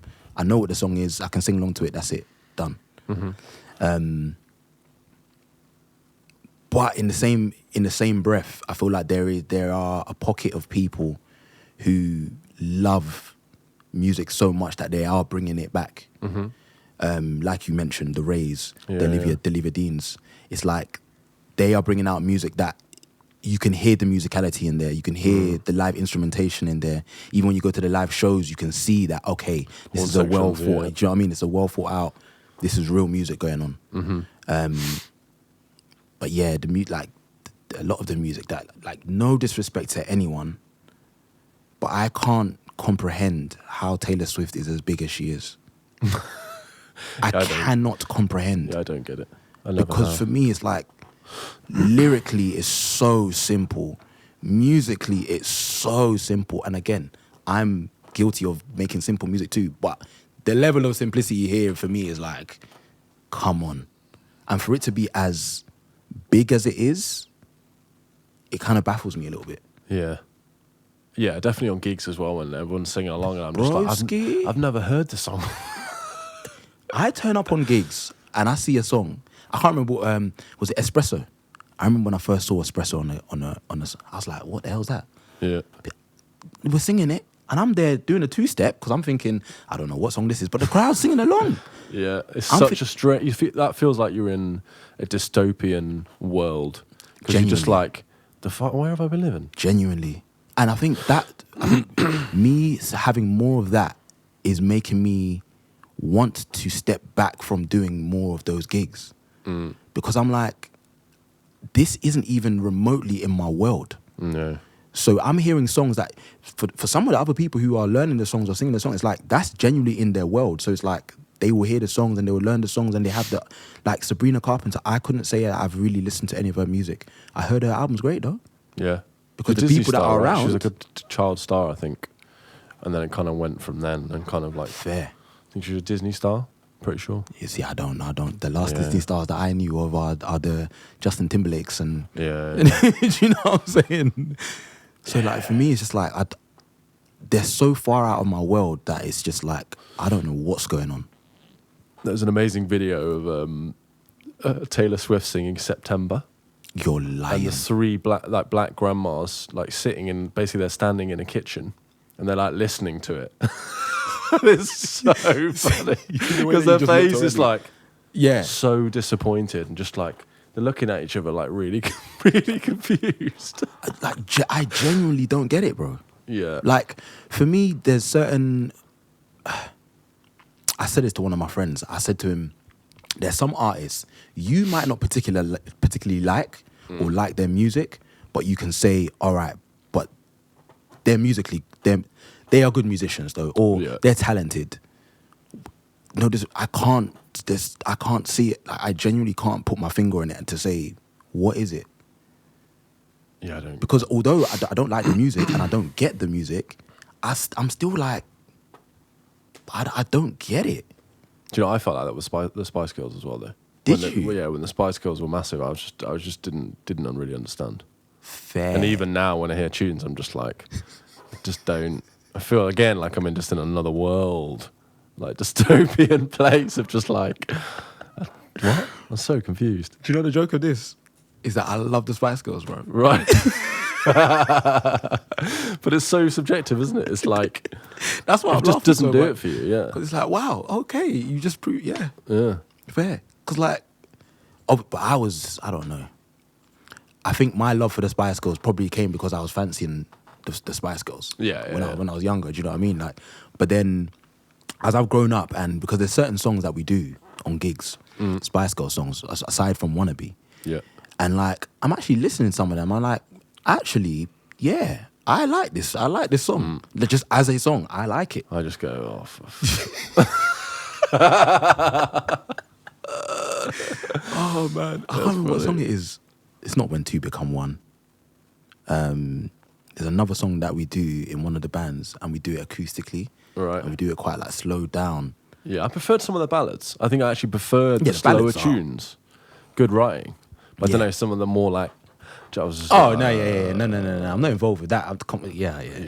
Maybe wannabe, maybe, but that's just the wannabe. Yeah. It's That's funny, jokes. isn't it? Oh, Music my so days. just does that. But you have to. It's hard, isn't it? You have to leave your emotions at home because you're like, people are looking at you and they're looking at your expression or your vibe.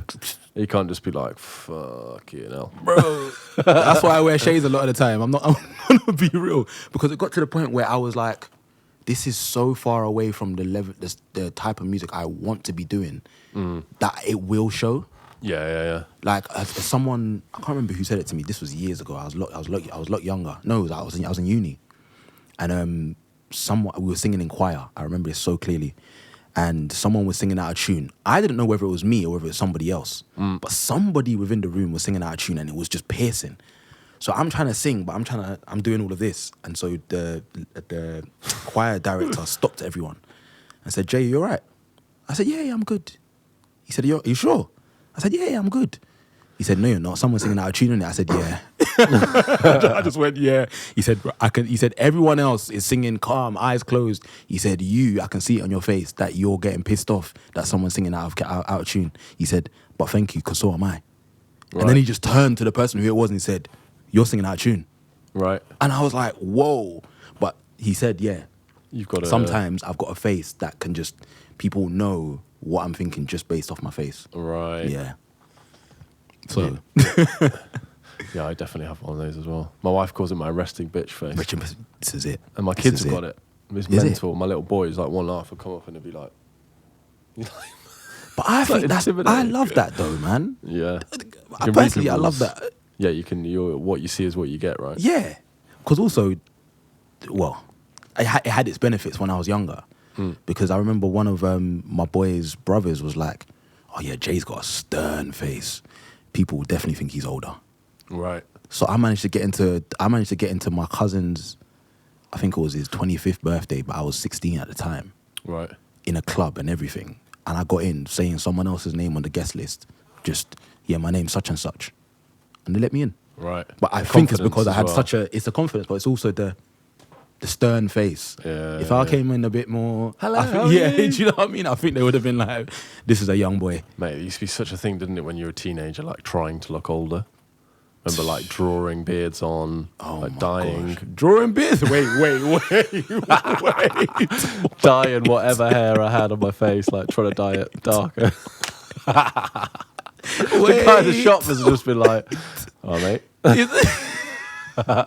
Wait, is that what you were doing? Yeah. Oh my days, that is quality. And then you go there and the shop's shut. You're like, "Oh, fuck." Oh, that is so jokes. Drawing beards on, that is hilarious.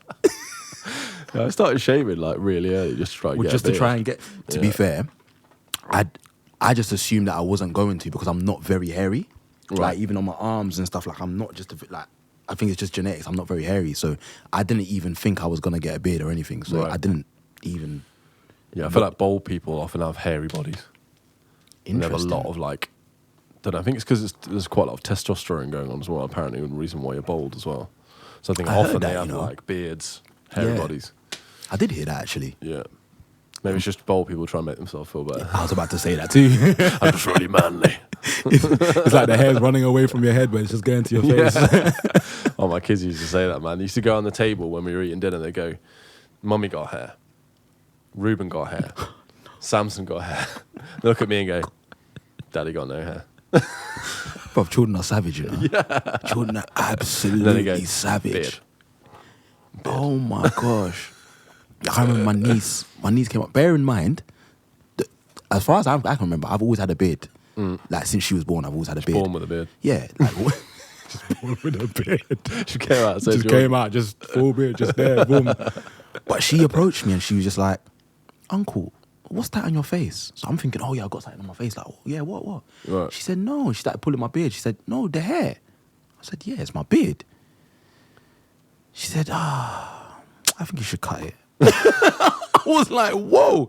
So this whole time that you've known me, I think she's what, 8? So this whole time you've just been looking at me thinking, nah, I don't understand why there's hair on his face. Like, I think he just needs to cut that. You had So the beard the whole time. Yeah, the whole time, bro. The whole time. You know what I mean? And I'm sure she's just there thinking, oh, you just need to cut it. And one day she just said, yeah, I think you need to cut it. Bloody hell, they are savages. Savage, bro. It's good that I like that level of like just straight to the pointness. Yeah. Like it's kind of refreshing. I wish love it. some adults were more like that. 100%. Don't get me started on that. I can see what you're thinking. Just say it. Just say it. Exactly. Like, oh man. Especially within our industry, I feel like there's a lot of beating around the bush. Like, people will start saying something, and it's like, I can hear that you're just beating around the bush. You want to get to a certain point. Bro, just tell me what you want to say. Yeah. Do you know what I mean? Like, just directly. I think there's a lot of musicians are quite sensitive as well, though. Musicians are artists, I think. Yeah. And I think people pussyfoot around that when it should just be like, nah, this is what I want. This is what, exactly. Yeah. We probably work with a lot of people who do both, though. I definitely work with people who are very direct. Yeah. And they're often in different jobs. So if there's someone who's got like a different job, maybe like Interesting. corporate or say in the forces or something, they're very just like... Interesting. I feel like I'm very direct.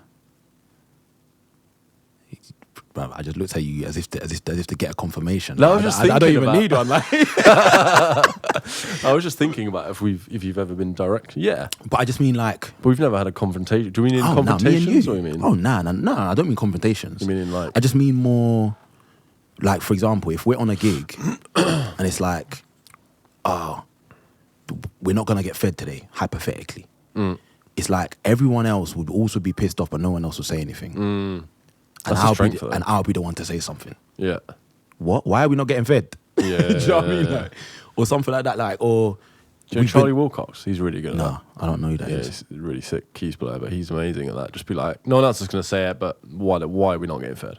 Right. Or this is not acceptable. Yeah. Like, that's what I'm on. That's on what this, you need. You need someone in the This is band not like that. acceptable. This is... But then some people see that as being a bit too combative. But for me, it's just more... I'm just letting everybody know where I stand on the situation. Do you get what I'm saying? So it's very much like, I don't want everyone to now just assume that everyone is okay with what's happening. So as long as I've aired out what I feel, everybody now knows that, okay, yeah, Jay wasn't happy about this, but this is that. So now moving forward, you can't then turn around to me and say, oh yeah, but you did it last time because I made everyone aware that I wasn't happy about doing it. Yeah. Do you know what I mean? And also, if you zoom out, like, we're just like, we don't want to get fed. We're humans. Like, we need to eat. Yeah. Like, and generally, like, if you're there for like a long period of time, like a nice meal will be good. And the better you treat musicians or people, the more they'll do for you. It's so simple. Yeah. It's so simple. You piss them off, then it'll just be like, oh, okay. Literally. But then, I guess, like, I have every time I step on the stage, I always want to try and do the best that I can do. So even if I'm pissed off, there was always an element of, but when this song comes on, I'm still going to do it, though. Yeah, Do you know go what to I'm the saying? mode. Like, I get to the moment, and I could be so pissed off, and I'm thinking, why am I going to sing for these people? Bruv, like something like Neo Closer comes on, or Lionel Richie All Night Long, and I'm thinking, yeah, I'm about to sing the shit out of this. Yeah. Do you know what I mean? Well, if you think of going back to what you were saying earlier, the disparity between like, you know, tunes like All Night Long and then a tune like Shake It Off or a tune from Taylor Swift or one of those albums, like just the musicality of those older records in terms of like the writing, the like, even that, especially in All Night Long, it's like that's got so many. It's very visual. Yeah, like you can see all the stuff he's talking about. Exactly. And it's very referenced to different areas of the world. Exactly. And it's like the orchestration, all the horns. It's like, you know, people around in that era, like Quincy Jones, who was a professional jazz trumpet player. You know, he knows so much about harmony, so much about music. And there wasn't that much of a reliance on technology to write the tunes or to write anything for you. Yeah. But yeah, the disparity between something like All Night Long and some of the stuff that they're spewing out now. Oh, bro. I can't even think of anything off the top of my head, but sometimes when you look at the set list and the set list jumps from one like amazing song, obviously it's all subjective, Yeah. but one amazing song, then to the next song is just like something that's just so it's like, it irks me, bro. Yeah. Because I'm like, okay, we're going to get everyone like, so, and then it's just going to be like, oh, okay. And then sometimes if it gets a better response from a crowd, then it's just a bit like, huh? Yeah.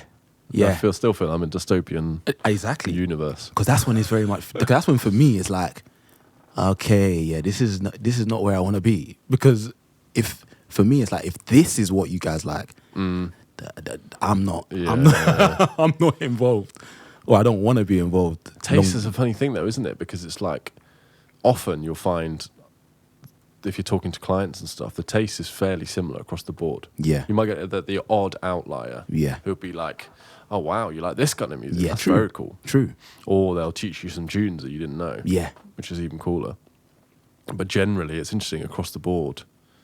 A lot of the same tunes will pop up. Yeah. Or a lot of the same genres. It's almost like they've been coded into, oh, it's a wedding or it's a private event. This will go well. This will work well. But then do you not think that that's down to just the clientele? It's all a similar type of clientele. Yeah. So therefore it's going to be a similar type of, like for example, if it was a lot of African weddings, these particular songs probably wouldn't be popping up, but there might be some like a similar set of songs that are consistently popping up. Do you know what I mean? Yeah, I know what you mean. Yeah, it's true. Because you're bound to get, let's say, the Stevie Wonders at majority of functions. You're bound to get maybe a Wonderwall or an Angels at majority Oasis, of that's another functions. one for me. Do you know what I mean? Or as in that you don't... Can't do it. Serious. Yeah. I don't mind it. I don't think I've really delved in. It's because they're both avantly... Are they both, or is it more... Liam is like what am I trying to say? He's avidly against saxophone. He kind of hates saxophone. Oh, for real? Thinks it's really cool. I didn't know that. There's loads of videos of him just like slagging off the saxophone. I mean, I appreciate the sound, the songwriting is pretty amazing. Yeah. But again, it doesn't move me, it doesn't do anything for me. No, that I agree with. Yeah. That I agree with. But the songwriting is amazing. Yeah. Like the wording and the visual aspect of it is very strong. Then let me ask you this, because this is a conversation that I have with quite a few musicians that I'm close with.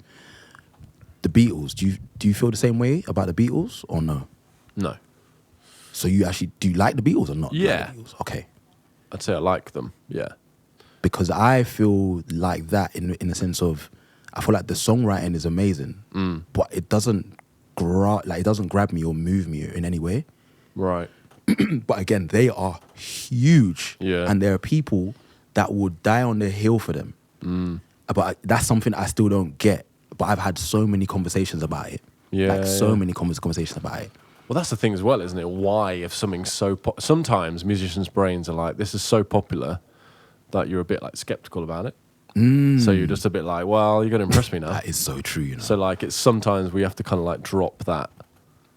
Also, what I do like about the Beatles is there's like it's very varied. A lot of the tunes sound quite different, and there's a lot of like variety in the orchestration and the instrumentation. Right. And some parts are quite weird and quite complex, which I quite like.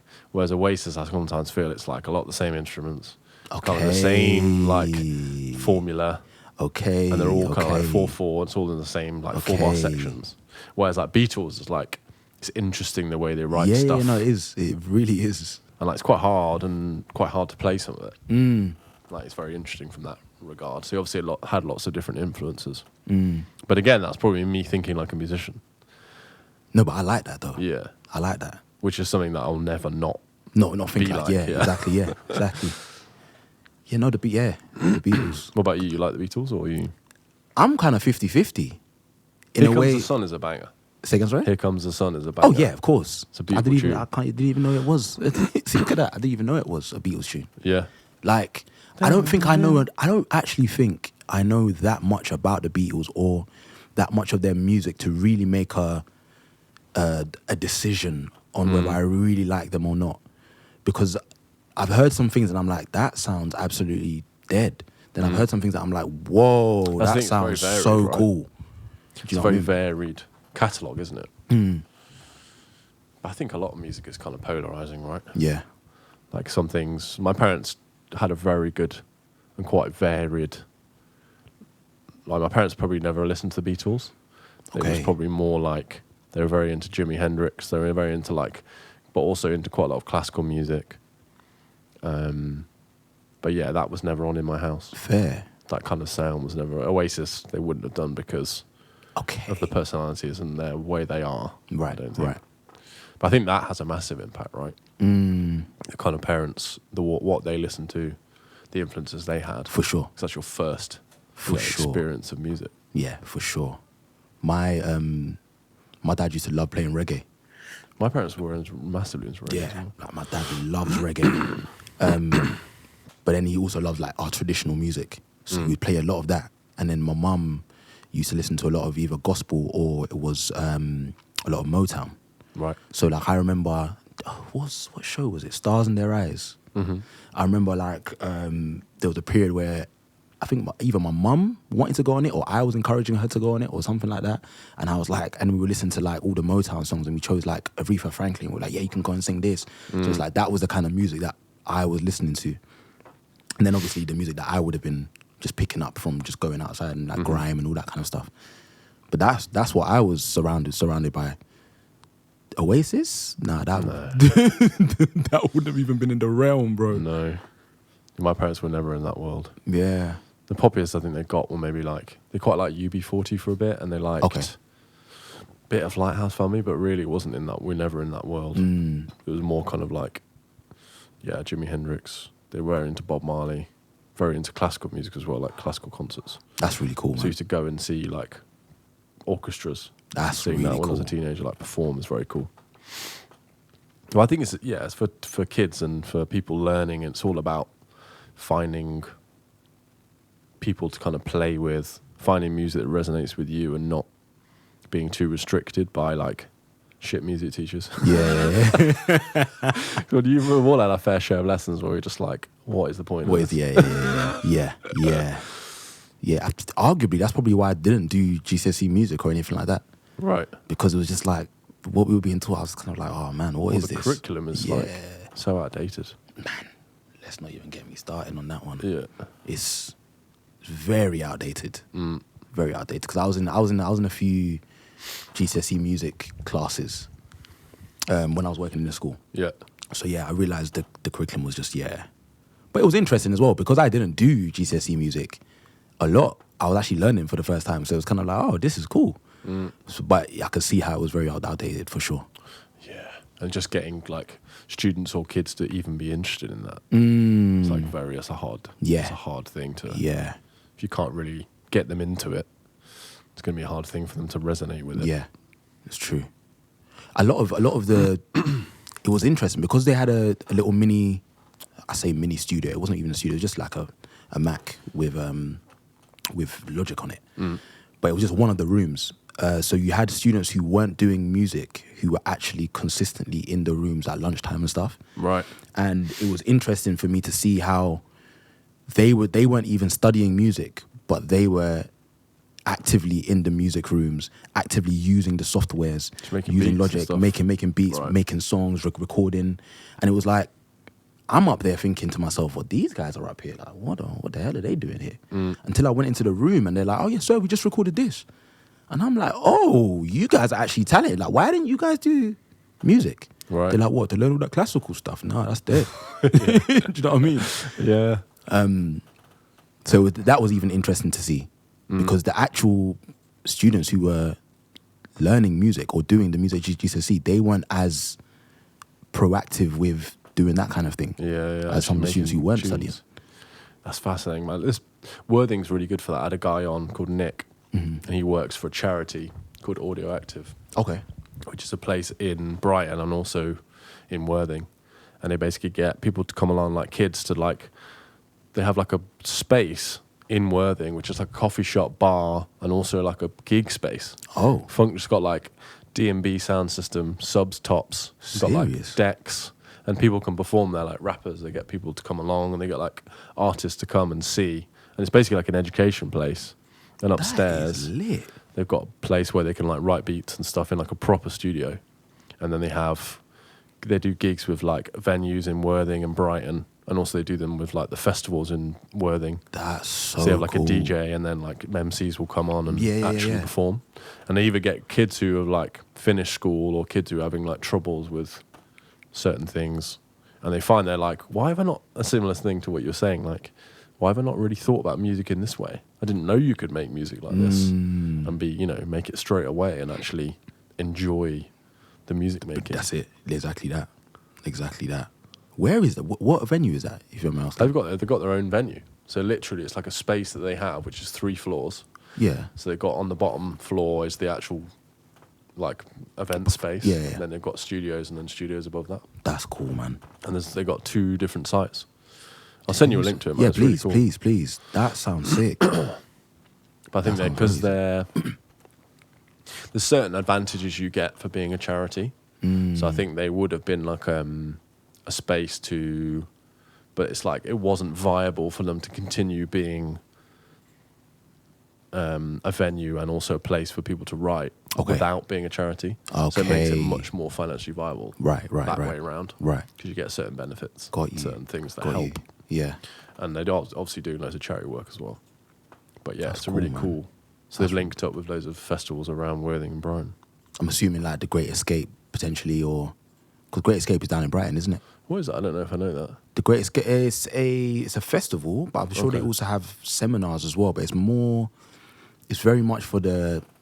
I could become so wrong right now, but it's very much for the up and coming artist or the independent Okay. artist. I don't know. I'll just check that out. yeah, the This Great is Escape literally called Festival. Worthing Festival. Oh, And okay. then maybe they're doing that one as well. Right. Because there's one place in Brighton and there's a place in Worthing. Okay. But I know they kind of combine forces. Mm.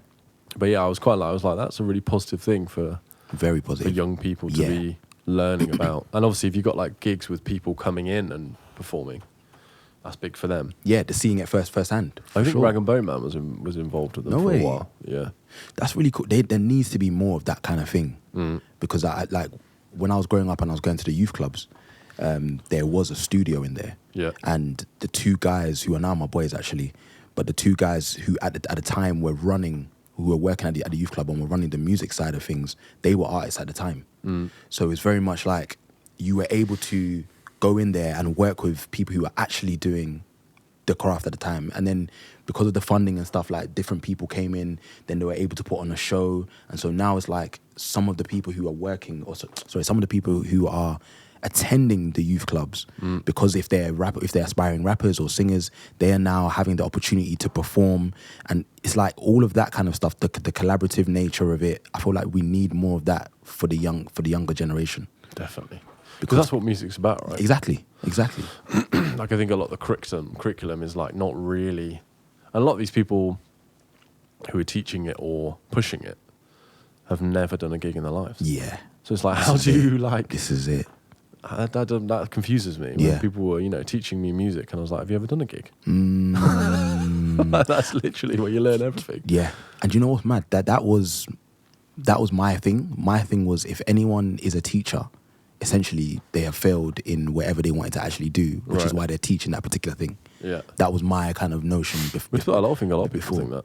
Say again, I sorry? think a lot of people do think that. Subliminally or under the... Yeah. Because for a lot of the time, it's true. Yeah. It's like you wanted to do that and then you didn't, and then now you just end up teaching it. But I feel like we need, because I had teachers who actually were musicians. Right. Do you know what I mean? Who were signed or were taking a break, or do you know what I mean? Like one of my lecturers now is no longer a lecturer because his band has gone back on tour and he's now touring the world. Right. Was that a Lipper as well? Yeah, it was at Liverpool. I think, I feel like when you get to university, like unless you're at school in London or like a major city, generally your kind of like peripatetic teacher wouldn't be someone like immersed in the scene. Although, Yeah. to be fair, Thomas Tallis in South East, like where Mike Kamara went, and who else went there? Mehdi, people like that. They had like amazing session musicians as their peripatetic Okay. teachers. Because it's kind of close to music colleges. Right. And a lot of Oh, people that makes there's a like lot a of little sense. hub around there. That makes a lot of sense. So they were like, you had this person as a teacher. I was like, what? That makes a lot of sense. When you're in school, that's kind of Yeah. such an inspiring thing to, unless you've got the hub of those people around you for some Yeah. reason. Yeah. It's generally, like you said, when you get to university, it's going to be more there, isn't it? Yeah. It's interesting actually, because when I worked in the school, the guy who came in as like a trainee music teacher was a great pianist. I can't remember, what is his surname was Reynolds. I can't remember his first name. But his wife was a great opera singer, and she was touring and stuff like that. And because their son was getting older and getting to secondary school, I think he was like, one of them needs to settle down. They both can't just be touring. Right. So therefore, he became to be a teacher. But when I was looking at what he had done and what his wife was doing, I was thinking to myself, you're a great person to be in this school right now, to be teaching these students, because you've done it and your wife is currently still doing it. Do you know what I mean? Yeah. And that was quite nice. Like, and I'm sure I've had some of my old students approach me and say, like, even having you being there and showing us, let's say, music from a different perspective, because you're not coming from a instrumentalist point of view. You're coming from a artist, singer point of view, and also you're a male. So one of my students was like, "Sir, I don't think you understand. Like, I used to sing. I used to love singing, but everyone used to think it was soft to sing until you came in, and you were like, yeah, I'm a singer." Right. And it was like, it made it cool to now sing. So now I felt more confident to want to sing. And it was like, that's the kind of thing that we need, in my opinion. Like, just those little things. Yeah, I remember thinking that, like, carrying this fucking briefcase into school, and we were like, "Oh, you won't go." You immediately get rinsed. People kicking it, like, rinsed, throwing it, bro. Like, oh shit. But I remember coming into school on a Monday because I'd just done Glastonbury. And like students are running up to me, "Sir, did I see you on Glastonbury? Did I see you on Glastonbury?" And I was like, "Yeah, that was me." "Hey, sir, that's sick, you know. I didn't know that you were a singer, sir." And like those little things could literally just inspire just someone else, because they're just thinking, "Oh yeah, sir's just a teacher. He used to come to school here." They're not thinking I'm doing anything else. Just them seeing that, for me, it's like, I hope that can inspire you to do something. Yeah, that's Do you know what I mean? That's what they need. Need more people like that. Yeah, and then when you're saying with the keys player, it's like, if he was teaching people outside of the curriculum, it would probably be even more effective. Yeah. That's the thing, isn't it? Like, that's one of the reasons why I kind of like stopped. I taught in like a school in Greenwich for like 15 years. Wow. And just got to the point where I was just like, not really enjoying this anymore. Yeah, this is it. Because I'm being restricted so much. I love the kids. Kids are brilliant. Like, so many of them were... The thing that I loved the most was actually putting on the ensembles, because I didn't have to go for a curriculum. I could just literally bring in tunes. Yeah. You know, we do like Rage Against the Machine, and then we do like Stevie Wonder, and then we do like Freddie Hubbard, loads of like jazz stuff. Yeah. And it's like such a varied... Because you could do whatever you wanted. Exactly, yeah. So I was like, okay, we're just going to do lots of different types of things, because those are the things that's really cool. They seem to resonate with. Yeah. Or we do like, you know, Mario theme or something. That's which is still like a really hard tune to play. Yeah, of course. But listen, let's not knock the Mario music. The music is swell off. Sick. Yeah. But yeah, I just became frustrated, I think, after a while. Just with people trying to make me do certain things, and I was like, oh, this is not really for me anymore. This is it. It's not for me now. Yeah. Yeah. Would you think you'd ever go back into any kind of teaching? I think I would. I definitely don't think it will be like me being as part of like a school, like a full-time teacher or anything like that. No way. I would have to have I'd have to have control of what I'm teaching. But I would love to, because I would love to work with youth. I'd love to work in education to some degree. I've got loads of different like dreams and aspirations, and one of which is to do something within the education system. What that is, I don't know, but yeah. But I would. Okay. Maybe more one-to-one. Yeah. Do you know what I mean? Or having your own like school would be cool. Literally that. To be fair, I had set up a business with a friend of mine, which was kind of like a development school, so to speak. We didn't actually call it that or anything, but it was like a thing where you can come and get dance classes. You can get performance coaching from myself, but you can also get vocal coaching. So it's kind of like an in-house thing where you can get, let's say, full artist development, so to speak. That's great. Which for anyone who's aspiring to be an artist, that would have been something that you could get everything in-house. In regards to dancing, in regards to vocal coaching, performance coaching, everything's all there. Movement, do you know what I mean? So that's the closest thing to like the own school that I've had, I guess. Right. Yeah. What happened with that? We kind of went our separate ways. I still performance coach and vocal coach. Right. He still dances and everything. But yeah, we just kind of went our separate ways with that. Right. But yeah, I still definitely want to do more of the Yeah, I vocal think coaching and that- performance coaching. Yeah, having your own control that's the kind of main like key thing, isn't it? Yeah. Like not being told what to do by anyone. This is it, bro. This is it. I genuinely dislike it. Yeah. Like, don't get me wrong. Like, because I'm aware that you can always learn from people, and in any aspect you can always learn something. So you can't be that stubborn and saying I don't want anyone to tell me what to do, because they could be teaching you something. But for me, in certain aspects, it's like, are you even qualified to be telling me to do what you're telling me to do? Yeah. That's the kind of thing that I have. It's a very African thing, but like, it's like, who are you to tell me to do that particular thing? Yeah. It's kind of that. And I just hate when people like, go and do this. It's like, bro, like, this is going off tangent a little bit, but it's linked. When I'm singing and someone's in my ears like, go and sing to that person. We talked about this the other day, didn't we? Bro. Don't do that. No, it's so off-putting. Especially when you're thinking of lyrics. Yeah. That's the thing. I'm playing like notes. You can kind of like hear words and not be like, ah. Yeah, exactly. But for me, it's also, bro, I'm the front man. Yeah. So I actually know who's actually engaging enough for me to be able to perform to, or this, that. Because you're looking from the outside, yeah, you might think you know, but you're not the one that's actually having to do it. Yeah. Do you know what I mean? Because I've genuinely, majority of the time, if people tell me to go and do that, I gauge it first. And there's sometimes I don't do it. But there's other singers that just do it instantly. It's like, go and sing to that person. Okay, cool. And they're gone. And I've seen it backfire so many times. I've seen it backfire so many times. Yeah. And I'm like, that is the reason why I don't just do it. Yeah. Because sometimes people don't want you to go and do it. They're You can vibing feel by the vibe. themselves. You feel the can vibe. Feel an energy from people, right? Yeah. As soon as they're kind of just a bit like, what do you want? But I literally saw some people talking like this, and the band has approached, or the singers have approached them like this, and they've done this. So that their back is now too. It's like, nah, I'm not going to get embarrassed like that because you told me to do it. Don't force it. Yeah. Yeah, it's strange. That's a strange mentality to have. Also, I think it can be based on insecurity. Based on insecurity of how much this event costs, how much do we charge them? We need to give the most perfect thing possible. It's like, well, but you also book me because I'm a musician and also an entertainer of someone who can read people. Yeah. And I've done lots of these gigs and I can read body language. Yeah. Like basic body language. If someone's going like this, why would I go, you want some sax, do you? You know what I'm saying? Just blowing in their ear, you know? It just doesn't work sometimes. Yeah. You have to take the loss. Take the loss and then just leave.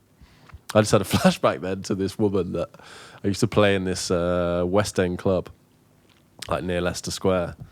And she came up to me, she went, what are you doing? That's so fucking annoying.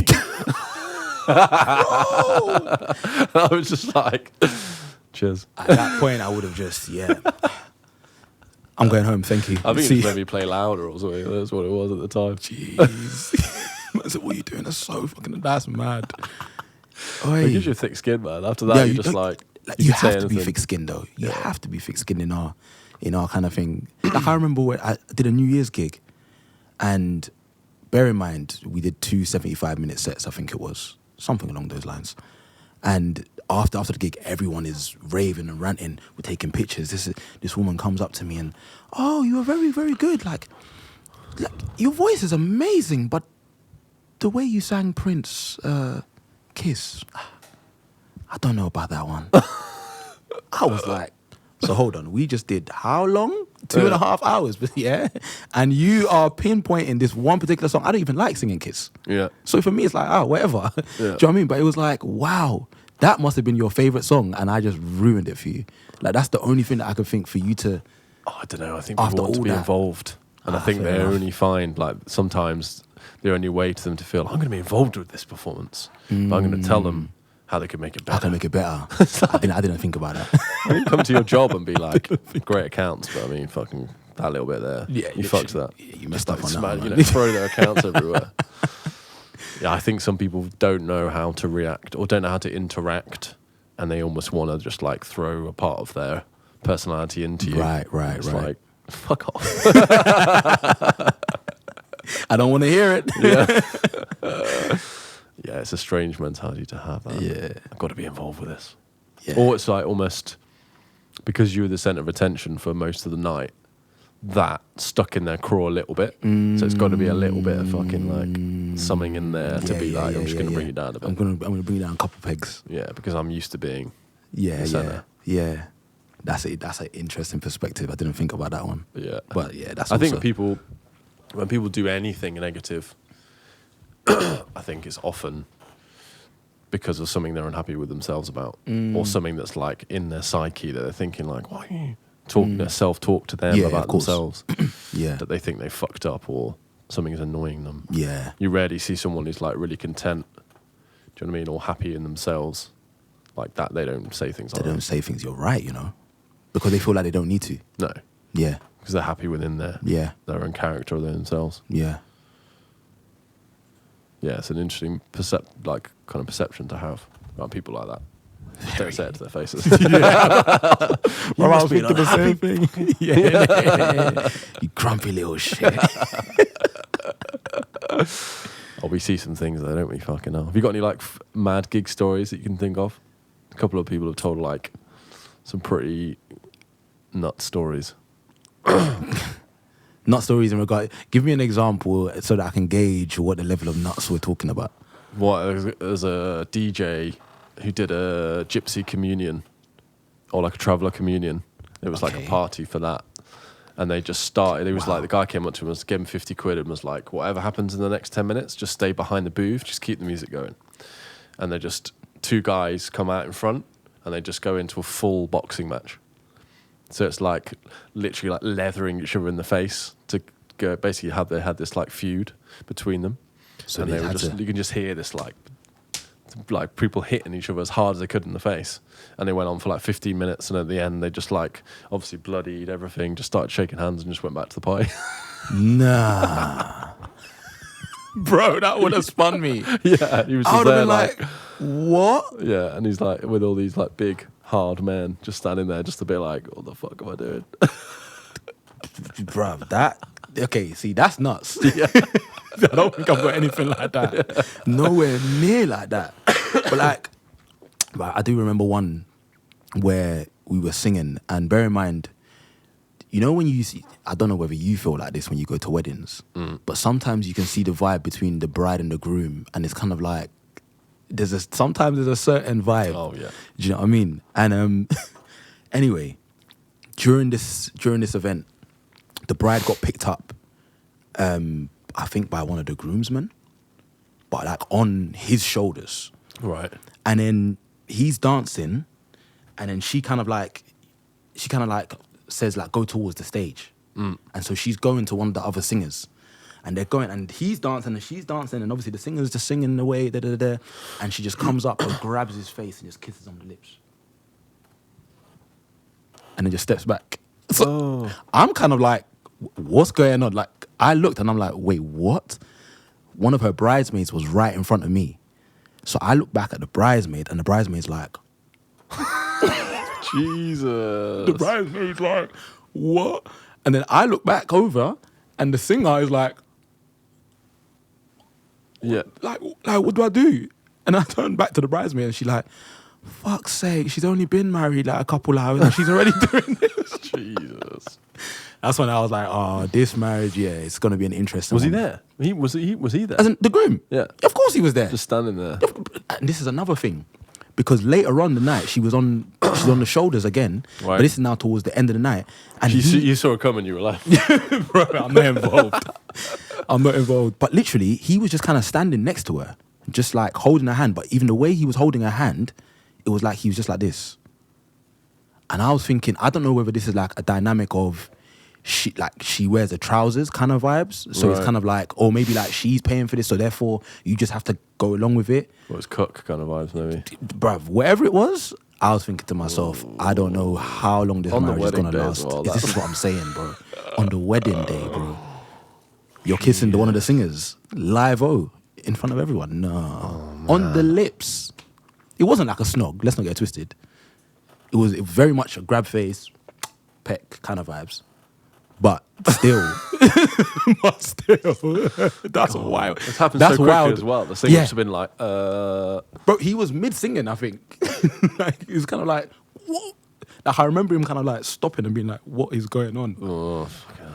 Yeah. I had a leader of like someone who ran the event tried to do that once. Serious? Yeah. But it was almost like this kind of like hippie like thing, and it was all kind of love. And I'm like, yeah, but I also got a wife or, you know, a girlfriend at the time. But she never, and I went like this, just obviously she was going in for it. And then she tried it again, but then she never put me again.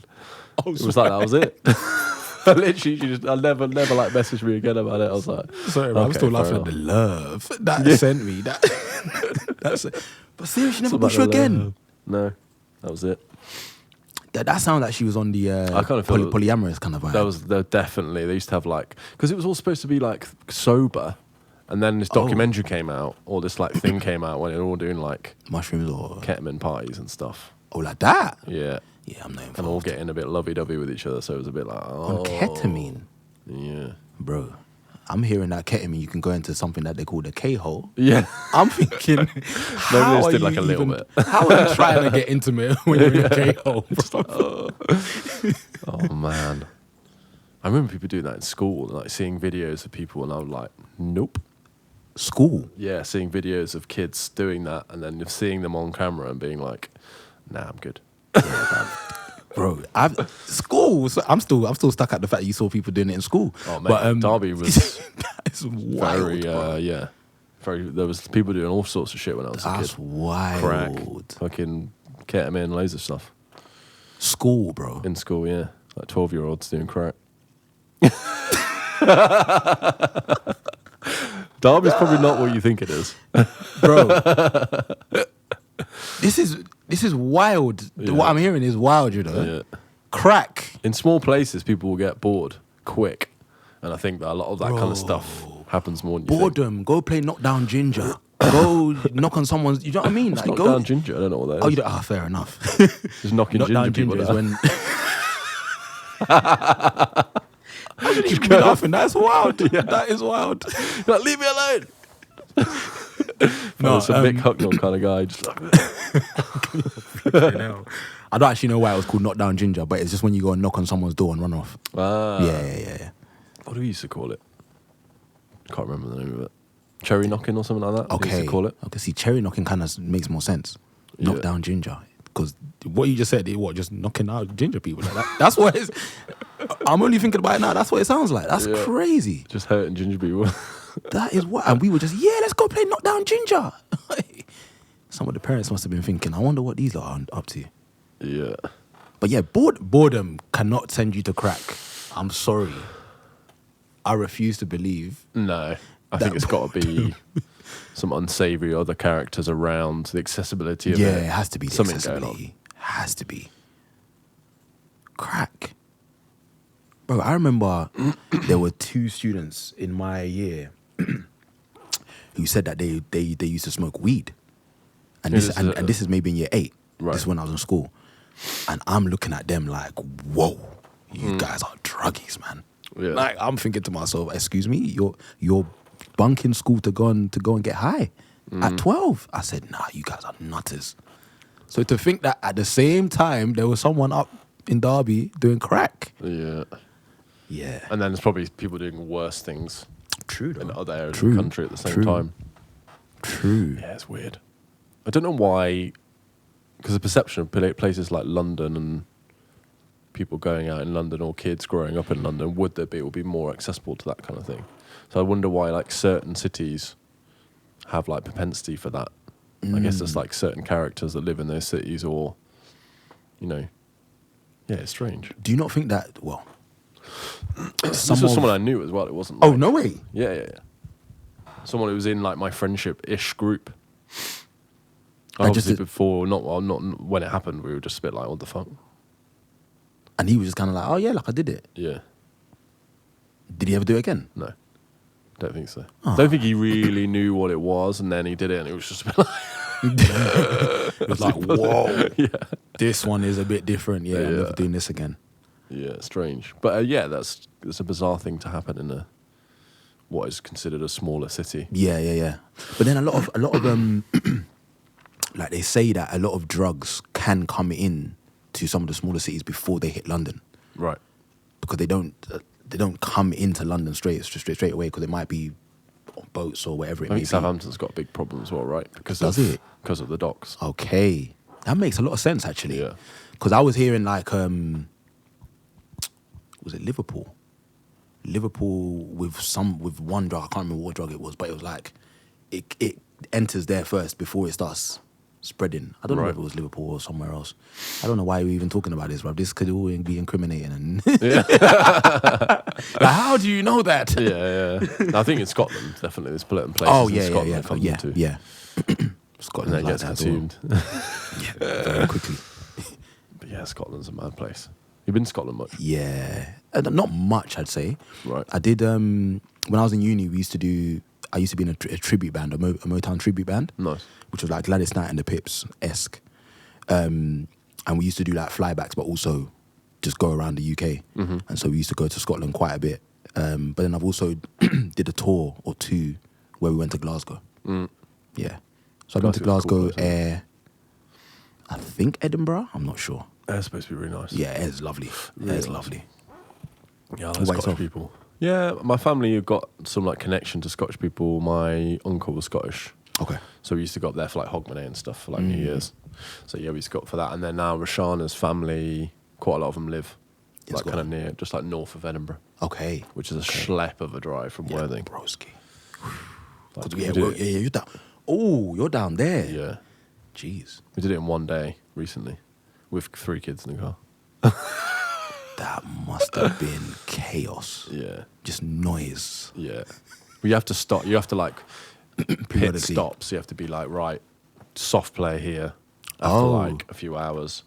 Tear them around for like a good 2 hours. If you Yeah. leave early enough, you've got loads of time. Fair. 2 hours of like soft play, slides, football. Do you know what I mean? Okay. As much stuff as possible in that time. Get back in the car, Sleep. iPad, Yeah, sleep. yeah. Maybe do 2 stops, go to a pub or something. Okay. Just make it a bit more of a chilled thing. If you No, leave no. early enough, you're all right.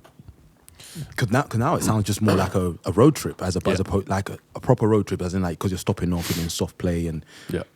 as It's opposed to just I've got trying my wife to thank for that. She's very good at that, like planning these things. Yeah. Whereas I'd just be like, fucking gun Yeah, it. of course. Then everyone would be crying and dying. We're not even thinking about we need water or we need Yeah, substance or anything. Just get me there. It's just A to B. Yeah. A to B. And that's a male mentality for sure. Oh, 100%. 100%, bro.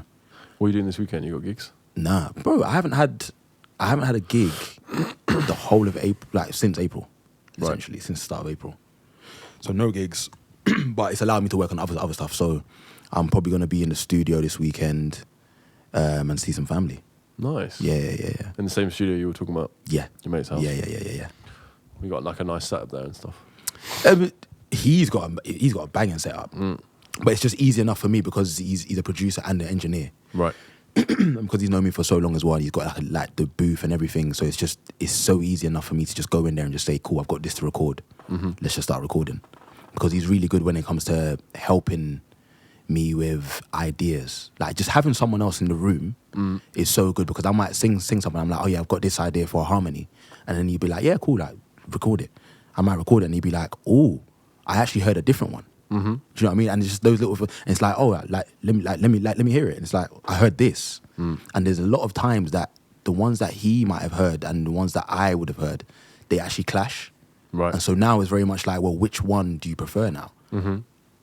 And I say 50% of the time, I'll be like, actually, I prefer the one that you did. Yeah. So now let's do that. And now it's like, I would have never got that harmony had I not been in the room with him and had I not had somebody else there. Do you know what I mean?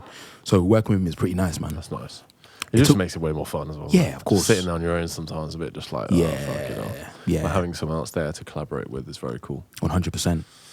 100%. And it took me a while to actually find, because of course I went to school with him. So I used to record with him before I went to uni. Right. But then when I got back from uni, I didn't really record there because I was always going back to Liverpool to record because I'd found my producer and like it was easy enough to record with him.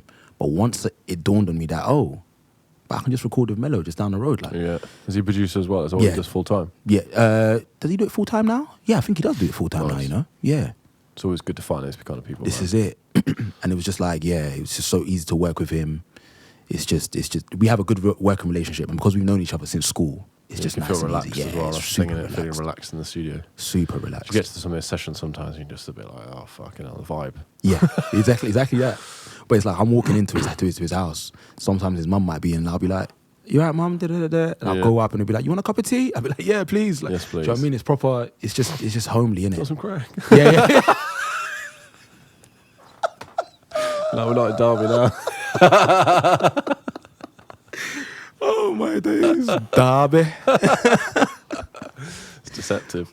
Bro, I thought Derby was one of the nicest of places, you know. I would have never in a million years, ever thought that. Yeah. Maybe it's the people I hung out with. Derby. Oh, jeez. I don't even know if I'm Yeah. doing the right accent. No, that's pretty bang on. That's one of the things when I left, I was like, I can't keep that accent. See, I don't even know where your accent's from, to be honest with you. Like, Yeah. where it sounds like. Because in I think London, it's quite well, neutral, to be fair. Yeah, it's pretty like just British. Yeah. I don't know. Yeah, I don't know. I was in London for 16 years. Okay. So I guess that kind of probably wore it off. When I say certain things like Bath and Grass, Yeah. Of course, that's the first thing or you hear. up, always sounds very northern. My kids, because they weren't like born in Tooting, brought up in Mitcham for the first bit, they're so London. Yeah, They I can sound imagine. so London I can imagine. compared to me and my wife. Yeah. Oh, that must be mad for you to hear. Because they must be very London. You. Like so London. They must be very London. Jeez. Yeah. If they grew up in, Mitcham, Tooting and Mitcham. Jeez. Yeah. They're London. Yeah. I kind of miss the street that we lived on. That's the thing that I do miss about that. Where did you live? Because you said you lived near Belgrave, right? Yeah, it's just off Church Road where we were Oh, before. Church Road. Yeah. So yeah, it's not far from the cemetery. Yeah. I There's a remember little you saying. playground around there. But yeah, just everyone on the street was really like friendly. It was very diverse, and it was just like everyone would come and like they always asked for the boys to go out and play football. Nice. Like on the road, like every night. Serious. And they'd go into other kids' houses, and we had like a neighbour who was a plumber who'd come out and like help with the plumbing and stuff. And it was just That's like so cool. community was Proper really community. nice. Yeah. Which I feel like in Worthing, I was saying this on another podcast, like the sense of community is probably better because everyone talks to each other and you run into people more Okay. because it's a smaller place. Yeah. You go to a playground and be like, oh, nice to see you again. Whereas neighbours on our road, it's kind of hard. I don't know. There's not as much connection between them. Right, Kind of right. keep themselves to themselves. Yeah. A lot more. It's a Yeah. bit more private. Okay. Which I guess just depends on which street you live on, really. Yeah. But if you go out for like the Halloween events, all the streets around, everyone merges and just kind of gets to know each other. It's like trick or treat. Okay. People have got like fire pits outside the house and they'll do like marshmallows for everyone and stuff. Serious. Yeah. That's really cool. Which is nice for the kids to kind of Yeah, get for to the kids. know everyone. Exactly. But at the same time, that kind of, just knocking on the door, like, oh, can you come out and play? Like, that's what I grew up Me too. yeah. experiencing. So the fact that your boys were able to experience that and they're just going out and kicking football. Yeah, it made them really good at football at a young age as well. Yeah, I can Now imagine, they're man. little beasts. What, you gonna get them into like trials and stuff like that for clubs or? I don't know. They just really enjoy playing football. One of my boys is doing 5Ks. He Excuse just did me? a 5K in like 29 minutes. In 29. He's 5. He's 5. Yeah. Got some like freak athletes on my hands, basically. Yeah, bro. Monday, I'm back to training. Yeah. What? Yeah. He's 5 and just did a 5K in 29 minutes. Yeah. I don't even. And I was, to be fair, I was actually holding him back a little bit. I think at one point I was just a bit like, can you slow down a bit? So I need to say to him, like, maybe just do it on your own or something. Or I'll start training harder and then we can Yeah, you need get a to faster nurture time. that one. Yeah, it's Boy, ridiculous, that isn't it? is insane. Now, the other one as well is like killing a lot of the older kids in football as well. Like he's really good at football. He's got a mean right foot on him. When he gets like medals and stuff when he goes to like the football, just like football camps and stuff. Yeah. He's got beastie right foot. Jeez. But we just kind of, it's like a good way for them to understand about like consistency and consistency of practice.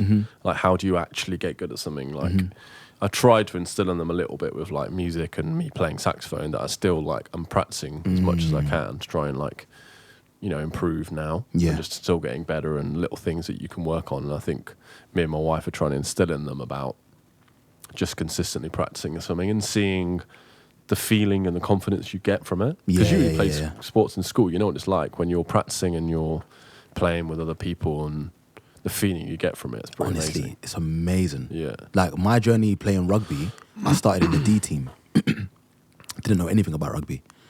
And by the time I was in year 10, I think I was in the A team. And it was like I was one of the prominent players within the team because I was a winger. So it was like, if we need to score, pretty fast. Fast, rapid. So it was like, just seeing the growth from D team to A team was just amazing. And the feeling that I got, like once I grasped the sport, it was very much like, oh, and I'm getting better and better. Oh, now I know how to catch the ball better. Now I know how to pass better. The confidence that came with that was amazing. Yeah.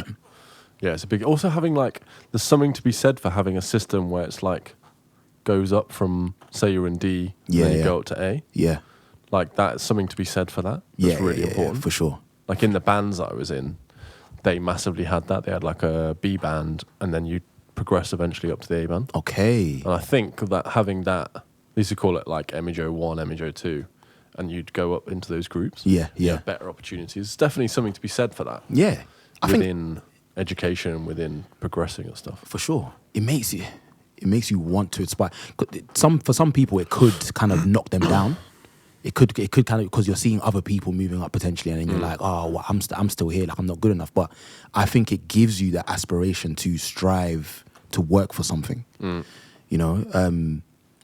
when I was in the athletics team, there was a guy who from year 7 was just built, and he was just so fast, the fastest that people had ever. We were just like, what the hell's going on? When I got to year 10, in my mind, because I knew I was quick, but I knew I wasn't as quick as him. We used to go to the same athletics track, training, same club, everything. In my mind, it was like, I'm gonna beat him one day. Yeah, I'm gonna beat him one day. And I remember in year 10, I finally beat him. And then it's like no one believed that I beat him because I said it, and I was like, cool. Year 11 sports day, I'm gonna beat him. And I beat him. The feeling that I got, because he was the fastest from year 7. It was like, everyone's like, yeah, no one's gonna beat him in a race. Just let him win. And it was very much like, I'm gonna do it. I'm gonna do it. And that level of just working towards that. Of course, it was very, very selfish. I need to be better than you kind of vibes. But that's just how I am, to be honest. My dad's kind of instilled in me, if you're gonna do something, just try and do it to your best, or try and be the best. If you're gonna do something, just try. Yeah. Why not? So I've always tried to be the best that I can be. Do you know I don't think that's selfish at all. I think it's a very good trait to have. Fair. And I think there's a bit of a thing about British culture sometimes where it's don't try too hard and don't show off. Yeah. It's why? Yeah. American mentality is much more... I talked about this with Dwayne Lamont a couple of weeks ago, and he was like, the mentality of America is this is me and this is what I can do. Whereas British culture is a bit more meek. It's very meek. It's very meek. It's bollocks. I feel like... I agree. Yeah. It's very much... It is bollocks, because why should we not be proud of our achievements, or why should we not aspire for bigger things just because it might make somebody else feel bad? And so therefore I'm gonna actually just be a bit quiet and just not say much. What do you see your dad's instilled in you? Just trying hardest at certain things? Being the best. Essentially being the best.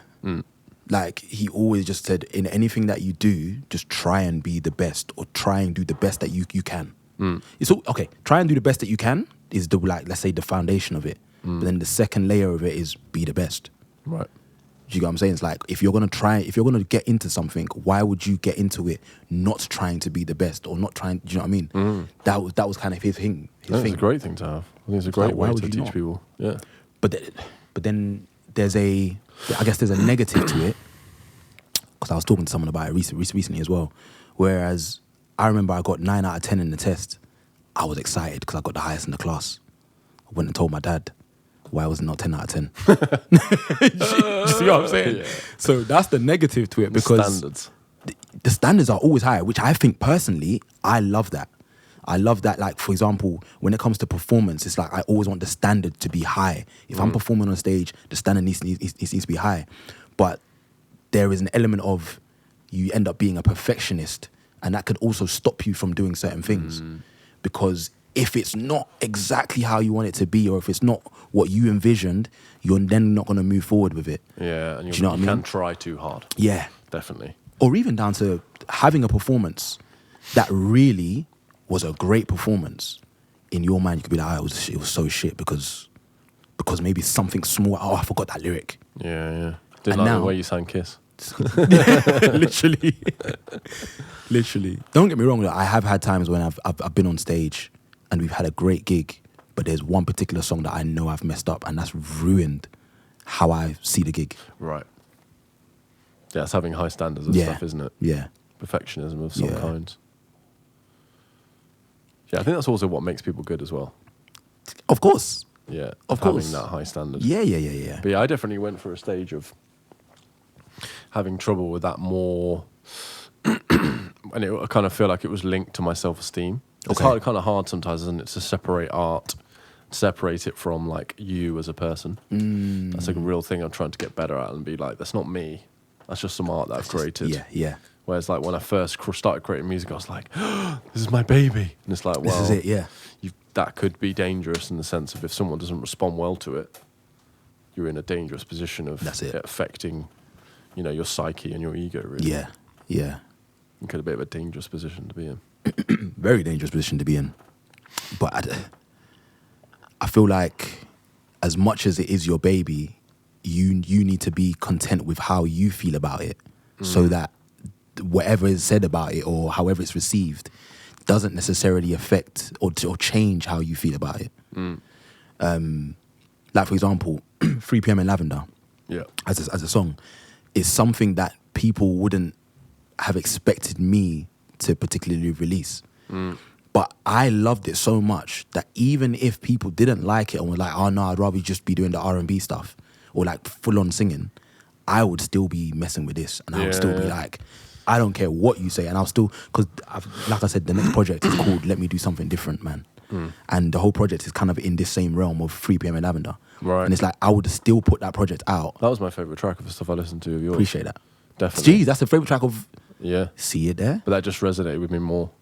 See? Oof! There's a bit that resonated with me the most. I love that. That's what Ed mentioned as well. Like, he said that when he heard that, he was like, oh, geez, Yeah, I love okay. that. It's that energy. Yeah. Oof. So it's And like... in fact, it's multi-tracked as well, and it's like wide. Wide, it's yeah. wicked. Yeah. But that was my, that kind of sound and hip hop was my first love. And that kind of like talking and kind of like saying stuff and like a story being told through a track was one of the first things that I resonated with, really. Got you. One of the first things I resonated with music. Probably even before hearing like instrumental stuff like sax and stuff on track. I was very much more into that before I even heard saxophone tunes. Just Kind of- more into the storytelling Yeah. of certain... And the kind of like, probably the production, but not really understanding what production was. Yeah, You know what I yeah, mean? yeah. Like the kind of Yeah. interesting sounds, and For sure, I actually. mean, it was mainly Dr. Dre, to be honest. All I that was production. about to say that. I was just about to say he that. was the guy. Because his productions, they just take you somewhere. They really do take you somewhere. Because that Marshall Mathers LP, oh my gosh. Even like the one with Dido, that tune is Yes. so like, Jesus. Stan, Yeah. bro, that song used to do something to me emotionally. I'm trying to like think back, but I used to love the song, but actually sometimes used to hate listening to it because it kind of put me into such a sad space. When you get to the last verse or whatever, he's talking, it's like, And I was like, oh man, it's like I genuinely used to dislike listening to it. Similarly with it's a very dark song. Though. yeah. When you listen to the lyrics, you're just like, It's just like fucking hell. tease, yeah. But Unbreak My Heart by, is it Tony Braxton? That was another song. I used to love the song. But if I had listened to that song, and bear in mind, I was young. But every time I listened to that song, I felt like, oh, this is me. Yeah. Like I felt some sort of pain. And I was like, yeah, I can't listen to it that much. That reminds me of, what time are we on, by the way? I don't have a clue. I'm gonna be real. Oh shit, it's 2:30. You need to bounce. Oh, wow. We can, she seems quite chilled, so we can wrap it up in a sec. But that's Alright, cool. What time That's have we mad. It's 2:30. 2.5 hours. No, because I got here, 10 past? Oh, over 2 hours, though. So yeah, definitely. That doesn't feel like that, bro. Yeah, that's mental. That's the power of conversation, man. You damn right. I hope it's not been a boring conversation either. Because I know that I've enjoyed it. Yeah, me too. But I just mean that when it's yeah, true. That is the main It's thing. the main thing. That is the main thing. Because if you're there being like, fuck it now. Come on, we talked about crack. Talked about loads of stuff. Bro, I can't believe we spoke about crack. Hey, there's a lot, bro. We really did try to match today, innit? Like, sorry, I'm just deep in it. There's a little bit green there, but then there's also green in my trainers. We knew. You got the We knew something was going to I happen. love that. I love that. We probably should wrap it up though, just to let's not do it, piss man. them off. Yeah, for real. But yeah, bro, thanks it's a so much pleasure. for coming I'm very on, sweaty, my bro. Let me give you one of Mate, do these. that, it's fine. But Right, no, thanks. love, pleasure. Goodbye, everybody. Peace. See you later.